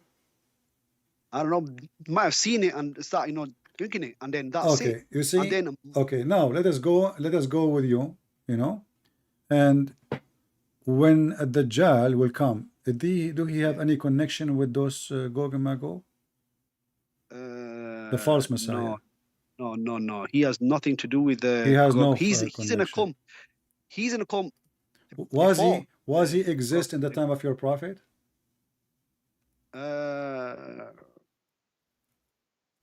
Yes, he's on some kind of island in Arabian Sea. Yeah, he's an island.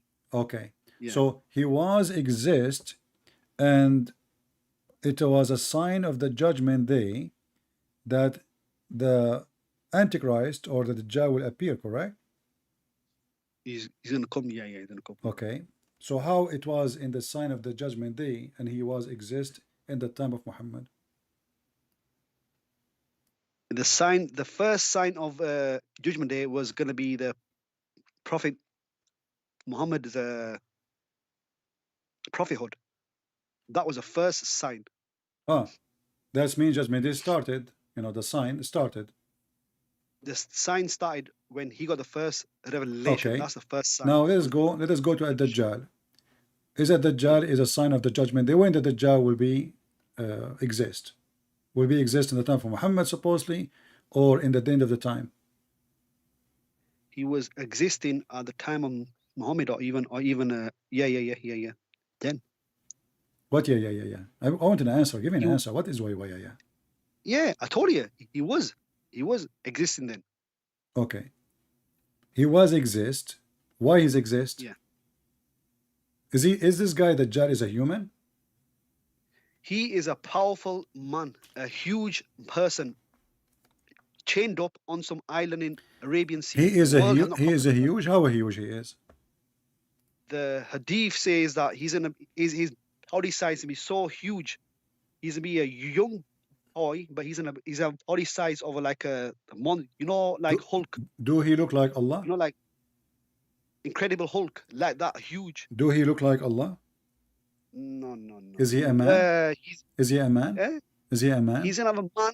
One eye is gonna be closed. Is he a man? Is he a man? Listen to me. Yes, I told you. Okay. A boy. So he's a man. He is a huge. How big? Nobody knows exactly how big, but let us read. You're a prophet. He says he's short.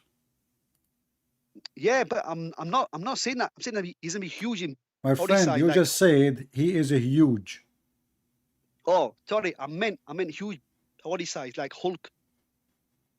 What does that Hulk, mean? He's huge. He's fat, you mean? When no, his body's gonna be so big, like he's gonna be like monster size. He's gonna be so. How he is so short and he is so huge? His body size is gonna be huge. To go. Nobody's able to touch him, not able to harm him. He's gonna be that huge. My friend, if he is so short. No, sorry about that. The huge part. I said he's gonna be strong. He's gonna be strong. He's gonna have. You said he is muscles, he's like Hulk, right? Like the body size is gonna be, like. Okay, is Hulk is short comparing to human? You are the one who said Hulk, not me. No, I'm not saying the height of Hulk. I'm saying the body size of Hulk. You said the word huge. Everybody heard you. No, I've got that. I've got that wrong. I meant body size. He's gonna be like. Okay. Now this guy is short and he looked like Allah. Is that correct? No. Don't be stupid. Read the hadith.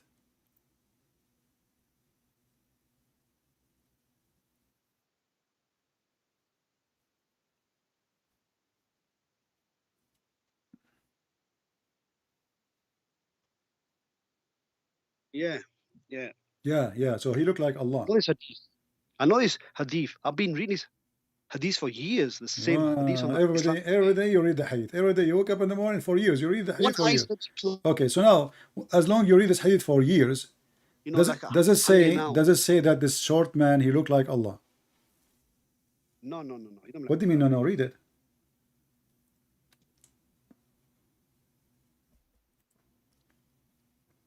Yeah, he's a short Hulk.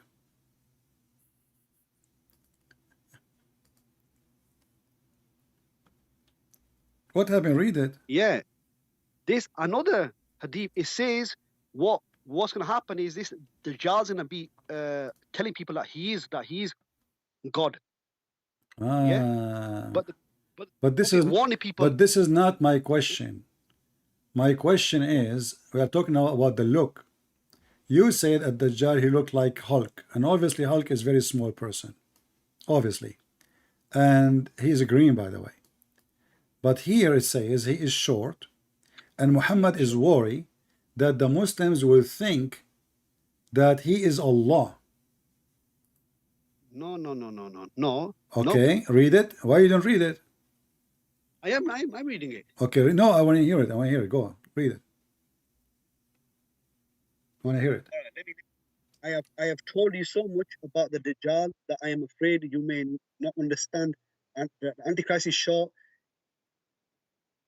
end-toed, woolly-haired, one-eyed, and eyesight, and neither screwed and depressed. You are confused. If you're confused, yeah. You are confused about what? What is the confusion point? The confusion is, that the Prophet's giving a description about him to make sure that this guy's going to tell everybody that I am Allah, that I am God. Okay, why the Muslim will think he is Allah if Allah is not a man? Is Allah as a man? No.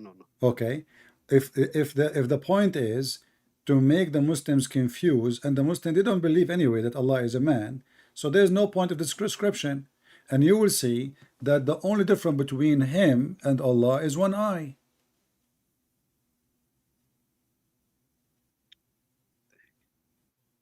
Your God Allah is short. He looked like Hulk.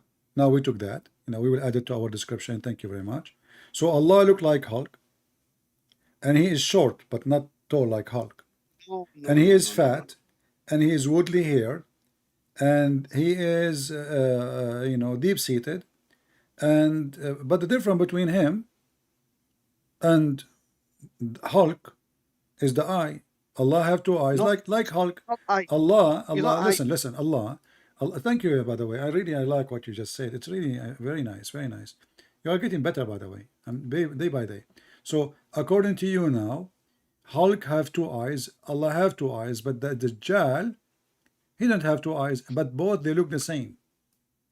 They don't look the same. They look the same because Muhammad saying, I'm afraid that you are confused about him. Know that your Lord is not one-eyed. Muhammad comparing between him and Allah. Is that correct? I know what you're saying, but you have to read the earlier hadiths. He's given a description of what Give he's me the do. earlier hadith. Go ahead. I'm waiting. Many people. He's going to fool many people. I don't care. I don't care. Here he is worried. He is worried that the Muslims will be confused. Confused about what? Obviously about the look. No, it's not about the look. He's in. Okay. How you recognize that this is not Allah? How you recognize that this is not Allah? But let me speak first. Yeah, let me give you an answer. I'm letting you speak. How you recognize that this is not Allah? All right. You know, in the earlier hadiths, the Prophet said he's in a comb with so many tentacles that people are going to get confused. He's going to have hell in one hand. Doesn't matter. Doesn't matter if he is a man. Is Allah is a man? Is Allah is a man? You said no. So why the Muslim will be confused about a man? And this guy, he is saying, I am the Messiah. You see what? He knew, but he. Hold on. When the Muslim they say between two brackets Antichrist, it's false. The Antichrist is Muhammad, not the He is Antichrist. No. Look, it says in Arabic his name is Al-Masih Ad-Dajjal, not the Antichrist. Is that correct? Is it true that his name Al-Masih Ad-Dajjal, which means he claimed to be the Messiah? Is that correct? He's going to be the false Messiah. Exactly. Messiah. So He is the false Messiah, and the Muslim, they believe in the Messiah supposedly, but the Messiah is a man, and they believe he is a prophet. So how the false Messiah will become a god to the Muslims? You know me, got a Muslim. He's in a travel whole world. Listen, schooling doesn't people. He's matter gonna where show he medicals. go. Okay, now this false Messiah, he take Lufthansa. He go to London. Second day he go to Holland. The other day he go to Japan. Who care? Still he is saying, I am the Messiah. He claimed to be the Messiah. And the Muslim, they believe that the Messiah is a prophet and he's a man. So why the Muslims, who they think that the Messiah is a man and he is a prophet of Allah, they will be confused thinking that the Messiah is Allah, if the Messiah is not Allah anyway, and they are already taught that. I know, but he's talking about the future generations who are going to be. I don't care. Isn't it the future generation? Do the future generation. You see, Muhammad, he spoke to the Muslims in his time, saying to them, I'm afraid that you are confused, not the future generation. You know that your God is not one-eyed. So your prophet, he was afraid that in his time the false Messiah is coming and he will confuse the Muslims and they will worship him. Yeah. But the guy is not even saying I am Allah. He is saying I am the Messiah. Yeah. What? Yeah. If he is saying to the Muslims I am the Messiah, then they will believe that he is the Messiah. In case he deceived them, then they will believe he's the Messiah. The only way to solve this problem, if Muhammad admit that the Messiah is God, because look what happened. This is the person he claimed to be the Messiah. No, but and listen, Abdul, hold on. He claimed to be the Messiah and you agreed. And now Muhammad saying, you should know that your Lord is not one-eyed. So Muhammad is afraid that the Muslim, they will think that the Dajjal is the Messiah, which will make him the God. For the God is the Messiah and the Messiah is God. And the man who claimed to be the Messiah, by claiming to be the Messiah, he claimed to be the Lord. So this is a hadith of Muhammad. When he was being busted, he was being hypocrite in front of the Christians, agreeing that Jesus is God. Otherwise, if Muhammad want to compare, he should compare between the false Messiah and the real Messiah. He should say, you should know that the real Messiah is not one-eyed, because the person saying, I am the Messiah. Do you understand? Talking about the things that he's going to show people. The Antichrist is going to show people something. The guy is claiming to be the Messiah, correct? He claiming to be the Messiah. Do we agree? He's in claim to be God. No, he claimed to be the Messiah. That's why it's called Al-Masih Ad-Dajjal. At the same time, he's telling people that he's. So don't tell me it's the same time. No problem. That means that the true Messiah, he claimed to be God too, because he's trying to hijack the identity of Jesus. So he claimed to be the real Messiah, and by claiming to be the Messiah, he claimed to be God. And this is why Muhammad saying to them, you should know that the true Messiah, your Lord, is not one-eyed.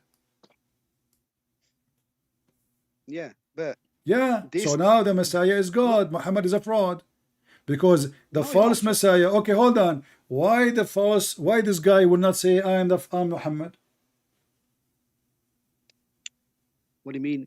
Why he is not a false Muhammad? Why he want to be the false Messiah? Because the one that was Jesus, he got rejected. Yeah. By who? And now this. By who? By the Jews. They did. And it says. So the Quran, when the Quran says that the Jews, they accepted Jesus and the Quran was lying, isn't it? The word Hawariyin and the word Nasara is mentioned in the Quran, that they said Messiah, he said to them, who want to be my helpers? They said to him, us. So the Jews, they are the first one to convert. Now listen, no, those are Jews too. Those are Jews. You're lying there. You're lying, CP. You're lying there. Okay, are you saying that the disciple of Jesus, they are not Jews? The verse what you were quoted there is a disciple speaker saying, we are going to come forward. Are they Jews? Are they Jews? Yes. So the Jews accepted the Messiah. Not all of them did. Well, Muhammad, after many years, half of his life, he have only 70 people believe in him. And most of them, they are slaves who they forced to believe. He owned them. So listen carefully. And the other half is his wives, 13 wives. So listen, Abdul. So the Jews, they believe in the Messiah. The Christian, they believe in the Messiah. Not at all. And the Christian from all nations, the first. Did your prophet go to Ethiopia, and the Ethiopian is one of the biggest church for the Christians? Yes, he go to Ethiopia. So African believe in Jesus from the beginning. Indian, they believe in Jesus from the beginning. Roman, they believe in Jesus from the beginning. Hold on, shut up. Now we go back to the topic. When when Muhammad, he is worried that the Messiah is the false Messiah, he will claim to be God. You said to me that this guy, he have an amazing power. Is that correct? Yeah. Okay. He's gonna be given amazing powers by Allah for a test. Okay. So Allah, he gave him power for test to who? To the people, right? He's gonna give a test with people on the end times. Isn't it Allah is the one who wrote your destiny? Oh, here we go. You change the subject again, man. No, because when you say test, test is a stupid story if you believe in destiny. How he is testing me if he is the one who made me make mistakes or make good? He's created the devil. So this is not the question. No, destiny is something different. Even the devil, he was misled by Allah. Is that correct? Who? Even the shaitan, he worked for Allah and he was misled by Allah. You were not misled. He was told to prostrate to Adam. He didn't. That's why you were cursed out. Okay, let us read together. You know. Oh, you changed the subject, CP. No, man. We are not. Here we go. This is the Quran. Yeah, this is the Quran. Read with me carefully. Huh? Chapter 15, verse number 39. It says, the shaitan, he said to Allah, because you did deceive me, you did lie to me, you led me into astray, I'm going to do that to them. Is that correct? He lied to Allah. This is not that. No, this is not what happened. Read carefully. Here we go. Go on. The verse in the front of you.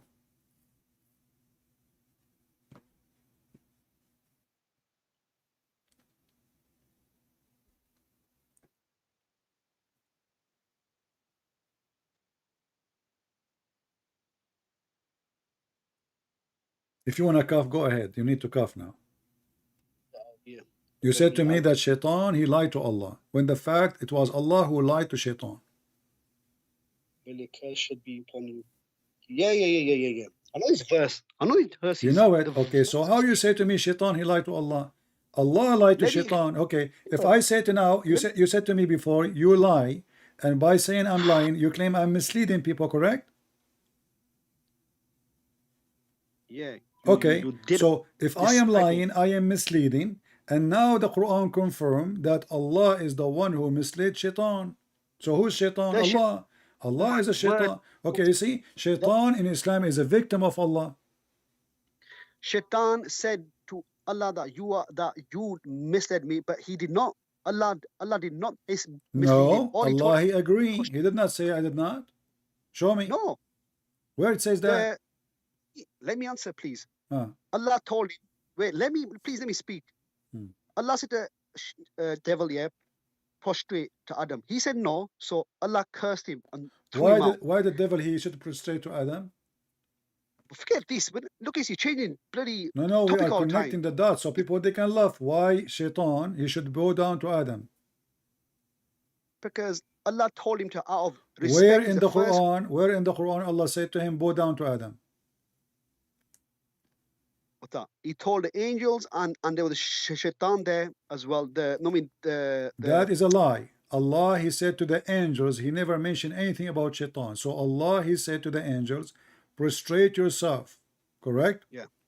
Yeah. So he did not order shaitan. Is shaitan one of the angels in Islam? No.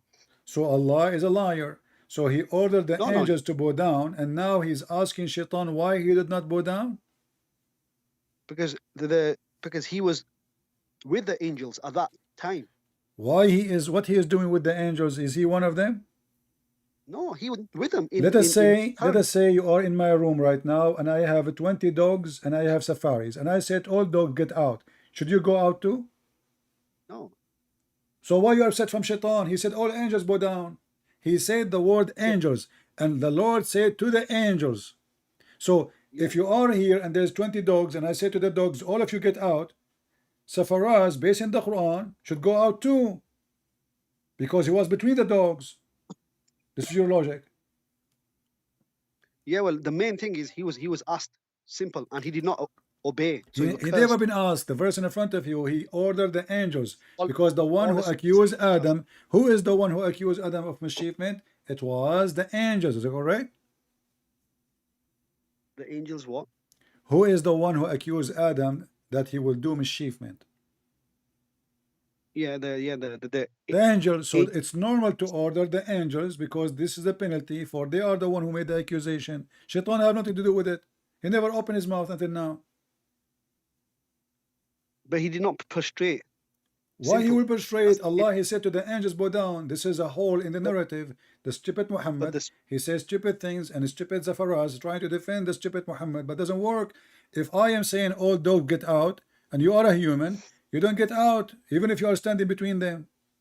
You have deflected the topic from the job. We are not. We are talking about you. You are the one who said you mentioned this is a test. So Allah, according to you now, Allah is the one who sent the evil, the false, the Dajjal. The Dajjal is a good guy. Then he is doing the job for Allah.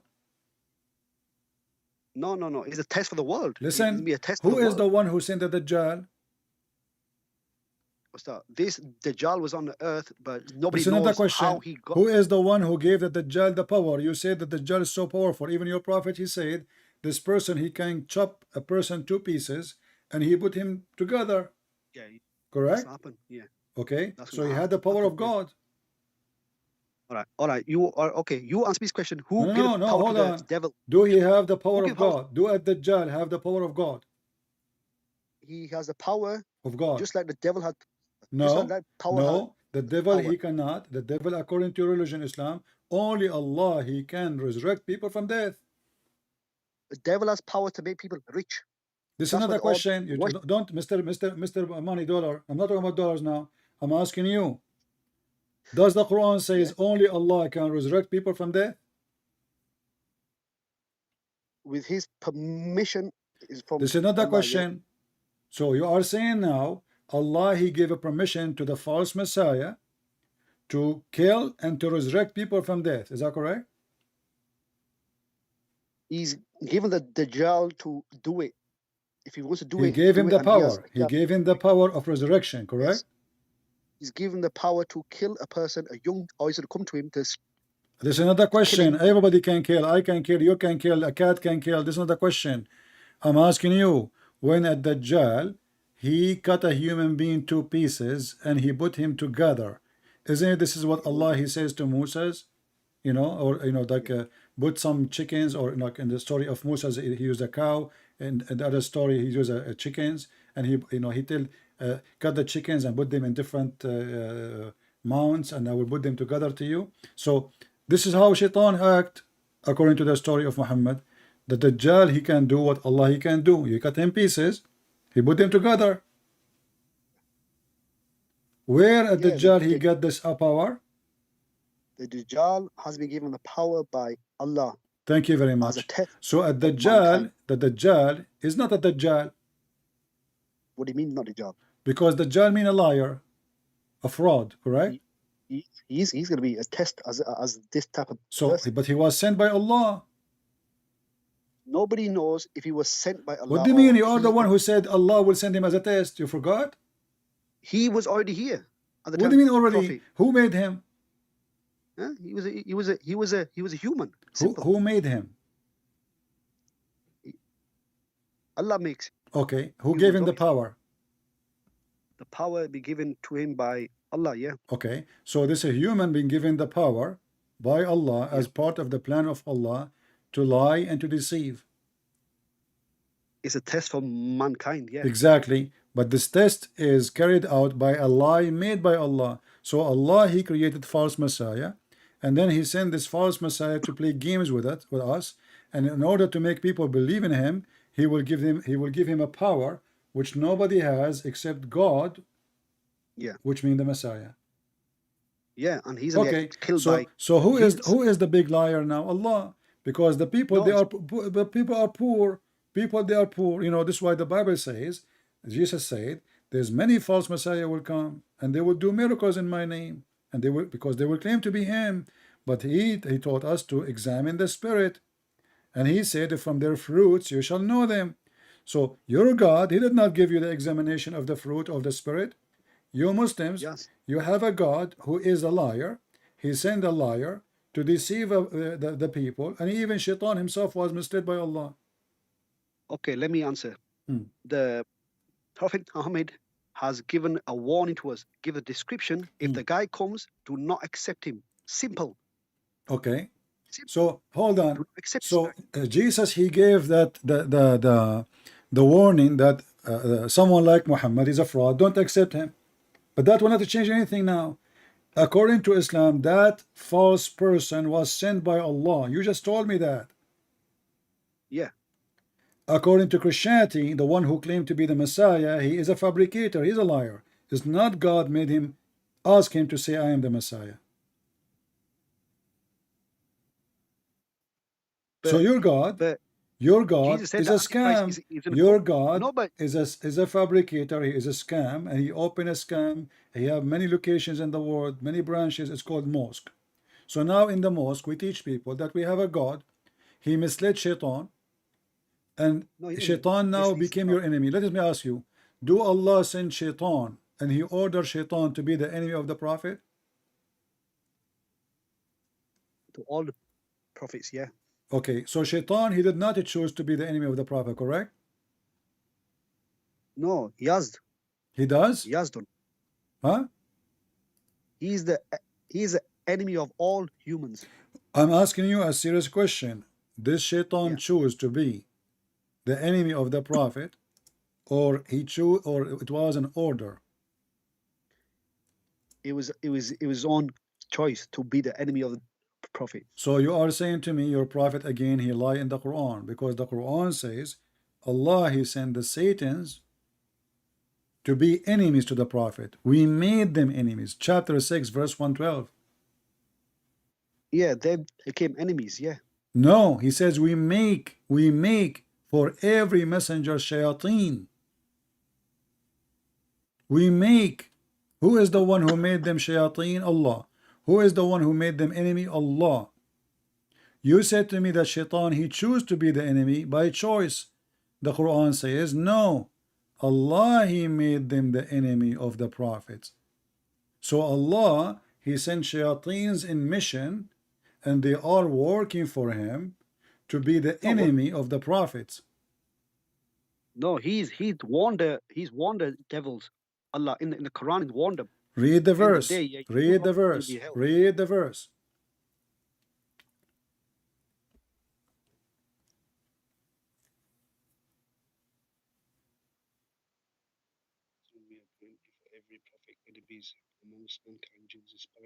Read louder, louder.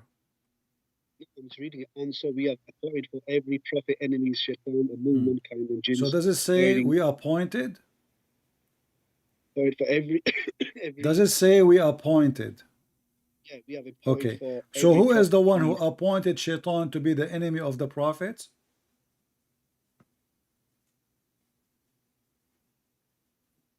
You are quoting me tafsiri, are you? I'm quoting tafsir now. This is it. This is hadith.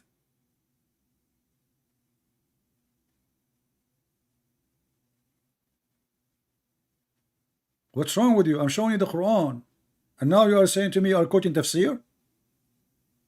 We appointed enemies, Shaitan among mankind and jinn, conspiring one with the dawns. So leave them alone with their fabrications. Yeah. Yeah. So Shaitan is an employee of Allah. As a test, obviously, yeah. As a test or not, Shaitan is an employee of Allah. Allah is Shaitan. He is the boss of Shaitan, and he is a Shaitan like them. And he is the one who sent people to mislead, and you are the one who admitted. You just said that the false Messiah, the Dajjal, he was sent by Allah, and Allah is playing games. And now look at the cheating. Look at the cheating. Look at the cheating. You are saying to me, listen, you cannot explain, you are an idiot. Listen, you said that shaitan, he will try to mislead, right? The prophet, Allah, he sent him as a test, correct? Yeah. Okay, and now the test is a false test because you told me that the prophet, he warned you, don't believe in him. So what kind of a test? You gave him the answer before the exam. What do you mean? In order to test me, Yeah. I should be left alone and I will be tested. Isn't it enough what the Quran said? Is the Quran enough to guide a Muslim to heaven? Yes or no? The Quran and Hadiths. Is the Quran enough to guide a Muslim to heaven? Yes or no? The Quran is, but you need a commentary. Which It's is another question. Hadiths. Is the Quran is enough? Listen, is the Quran enough to guide a Muslim to heaven? Yes or no? Yeah. If yeah, then this hadith is a fraud and your prophet is a fraud. Because if the words of Allah was not able to explain what is right and what's wrong, that's mean everything Muhammad he brought in the Quran is a shish kebab. And you are saying that the Quran is not good to make us guide Quran it. is good. Huh? The Quran is good. The Quran is good. Well then what is the point of this hadith then? Because the hadith gives you description on what people can do. No, listen. If this hadith was an explanation for what the Quran is saying, I will take it. But nowhere in the Quran it says that the Dajjal is sent by Allah as a test and he have one eye. And this is, you should know that your God is not one eye. So if the Quran, as the Muslim they claim, it's a perfect book of God and have the explanation of everything, then we will not need those garbage stories and we will not need Muhammad to be worried. Did Muhammad say that I am afraid that you are confused about him? Did he say that, or I'm making things up? He said that I am afraid that you will be confused about him because of his works that he's going to do. Okay, so the Muslims now, they are in the moment of confusion. Do we agree? Today the world is in confusion. This is not a question. Muhammad is exist. The Muslim in front of him. Yeah. They were confused or not? They were weak, obviously. Yeah. Okay, that's mean the Quran was useless. Why? Because he gave them the Quran. Still, he's afraid they are confused. No, they're confused about he's worried about the Antichrist to come and. Just call me later. I'm done today. I have enough headache of shouting. I mean, you see, guys, the stupidity. Can you believe how stupid this religion is? So it turned to be there's no shaitan. Allah is the shaitan. Allah is the one who mislead. Allah is the one who lie. Even this guy at Dajjal is just an employee of Allah. Allah sent him.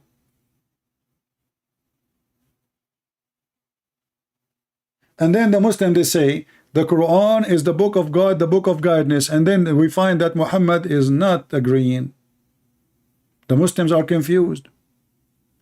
Not only that, Muhammad actually, he said, when he was dying in the bed, he is in his death, in the element of death.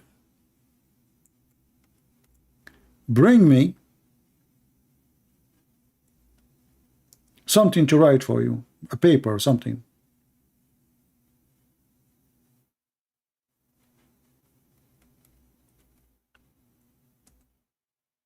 And I will write for you something you will never misled by it after me. Which means this book is the one who will save the Muslims. Let me find the hadith.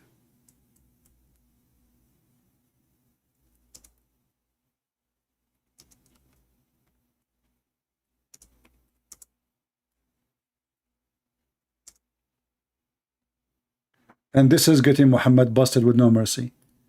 Because the Quran is useless then.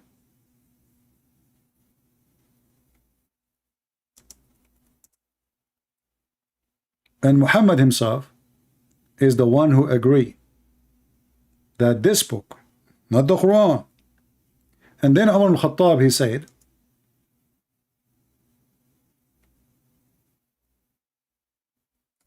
the Prophet, he lost his mind. We have the Quran, and this is enough.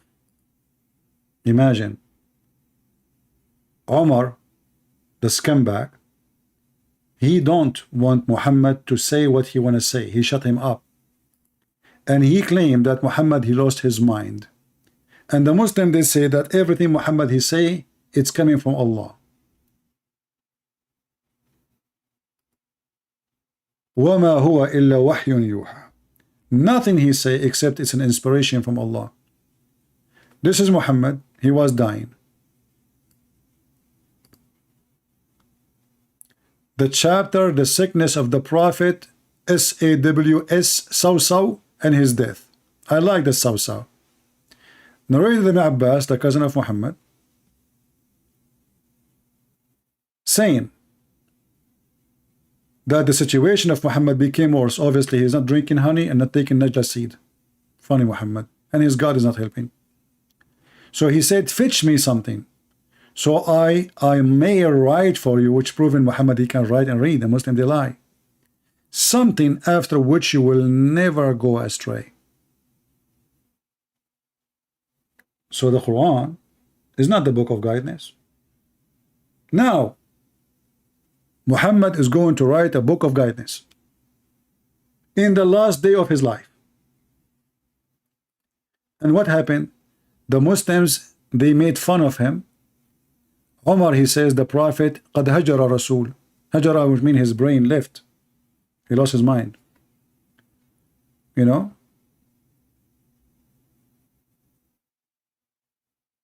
Don't listen to him.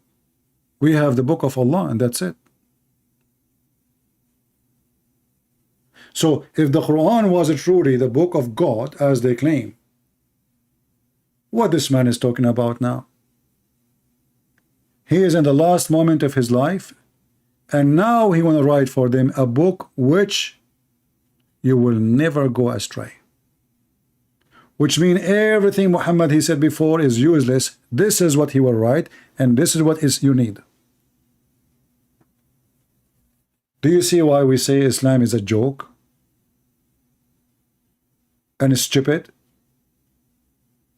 It's a religion of contradictions, of fabrications, and dummy and yummy. They try to fool you with amazing Quran. The second you start studying or reading, you will see how stupid this cult is. The Muslim, they say we have to obey Allah, and then we find that they believe in the destiny of Allah, which means you do sin. It's not your choice. You fornicate, it's not your choice.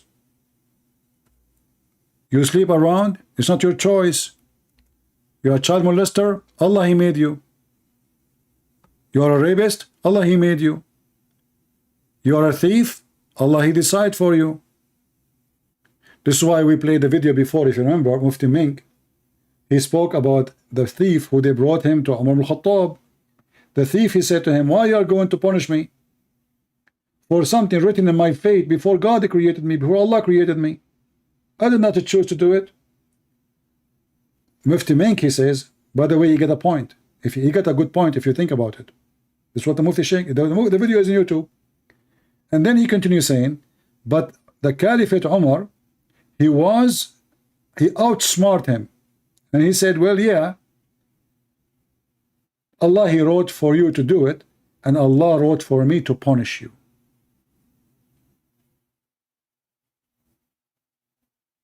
There's no free will. As you see here, it's fixed portion adultery a man should indulge in. It's not a choice. Even when Adam he commits sin, it was not a choice of Adam.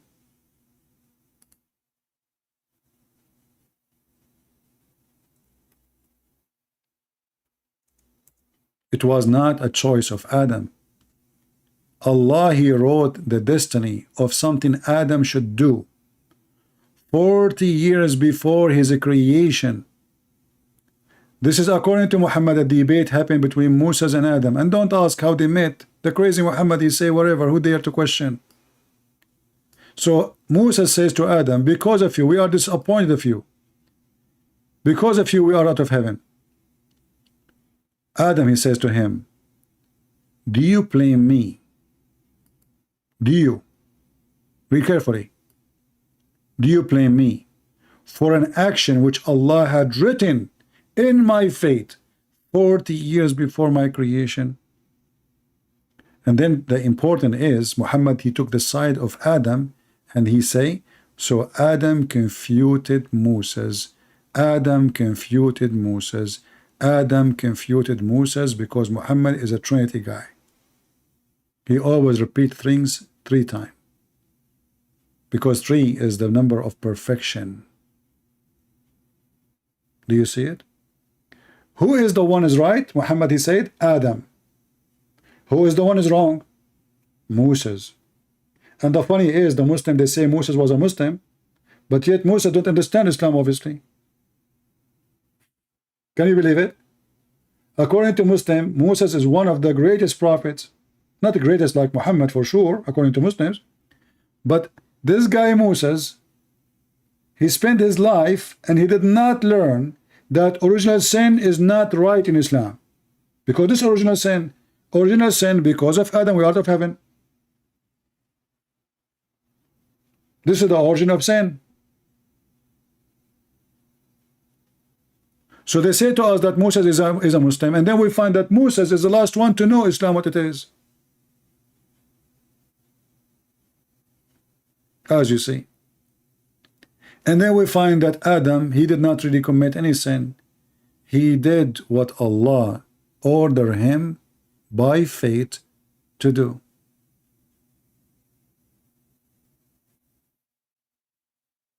Do you see it? So when we say Islam is a mockery, it is. Islam is a joke, it is. Islam is stupid, it is. So now Adam, he doesn't need, why you took him then out of heaven then? If it was a fate, it was written, it was, so Adam did nothing. And look, Muhammad saying, do you blame me for an action? So can we blame anyone for his action? No. This is how stupid this religion is. Do you see it? Do you blame me for an action? All action in Islam is a destiny. And we have tons of videos about it. If you search them, you will get more details. I want to say, guys, thank you very much. We've been here for many hours now, and actually I have a little headache screaming at the Abduls.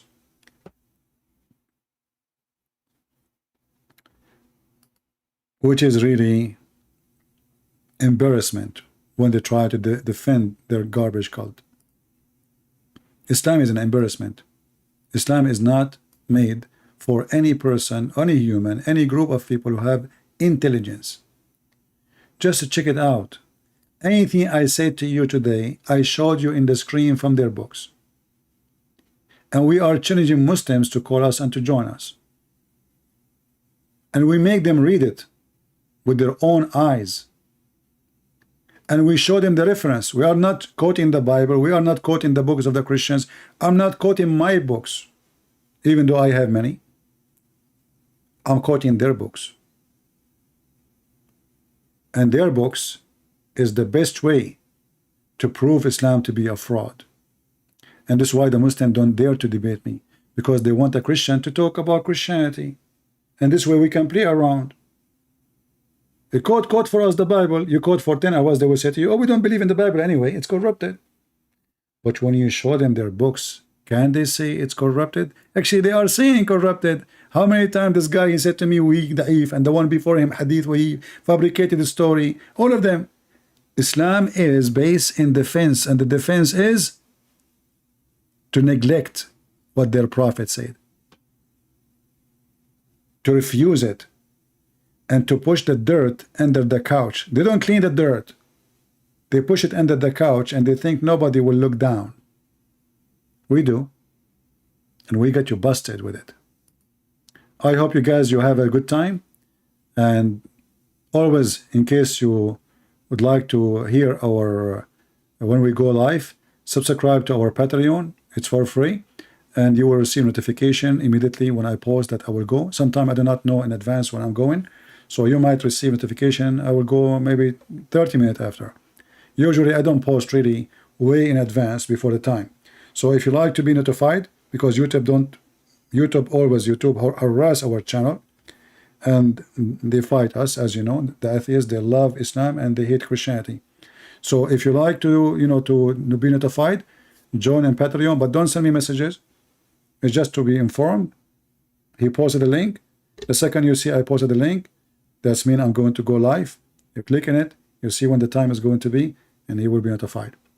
Until we see you soon again, my love to all people around the world.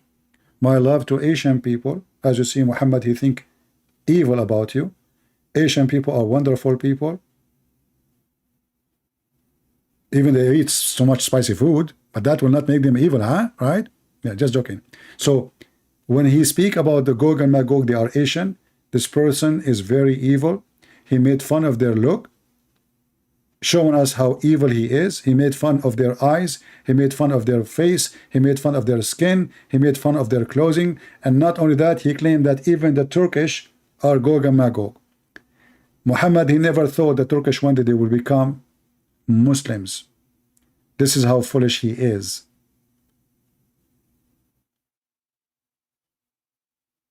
My friends, for God he loved the world, he sent his only begotten Son.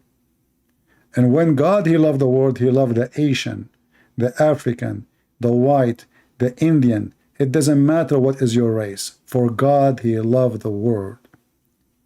And the Bible make it so clear. There's no Greek, there's no Hebrew. There's no slave, there's no free. For all is in one, united by the Messiah. In Christ we are united, and we defeat racism, and we defeat hatred. A true Christian, he don't see a black person, he see a person. A true Christian, he don't see an Asian person, he see a person. Vice versa. A true Christian, he see love and he give love. And this is why the Bible, the book of God, said, love never fail. Love never fail. Islam is based on hatred, and hatred always fail. And this is why the kingdom of the devil is divided. They are killing each other. Since the beginning of the devil kingdom, the children of Muhammad were killed. His wife, she took an army to kill his cousin and his daughter. Umar, he killed his daughter. The Muslim Sunni, they killed the grandsons of Muhammad. The Muslim, they killed Uthman, they killed Umar, they killed everybody. The kingdom of the devil was always the kingdom of the devil. You cannot fix it. And all the duct tape in the world, they cannot close the hole in the narrative. If you don't believe me, Al-Zakir Yasser Qadi. Thank you.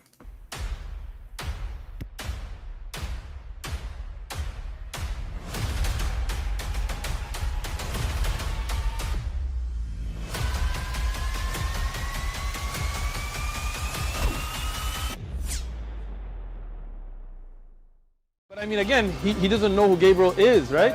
Because he didn't come from an Abrahamic faith. The people of Mecca were pagan. Quran is mentioned. If this book was from other than God, they would have found in it many contradictions. If a book is without contradictions, that has no bearing on whether it comes from God or not. I've had phone books that are inerrant, but I certainly don't think God gave them. That we believe without understanding. The brother asked a very important question, that most of the scholars say that listening to music, watching movies, and most of the television programs, they're haram. So how can we have fun? Let me tell you, brother, at the outset that having fun is permitted in Islam as long as the fun is halal fun. That the standard narrative has holes in it. The Prophet tells us because Satan or the devil sleeps over our nostrils. Those who oversleep and not pray Fajr on time, Satan urinates in their ears. I really do think Jesus was crucified and that he really was dead and buried. He thought that he was a son of God in the sense that he was specially chosen by God. I think Jesus really did think he was going to be the Messiah, the future king of Israel. I mean, that is, after all, why they crucified him,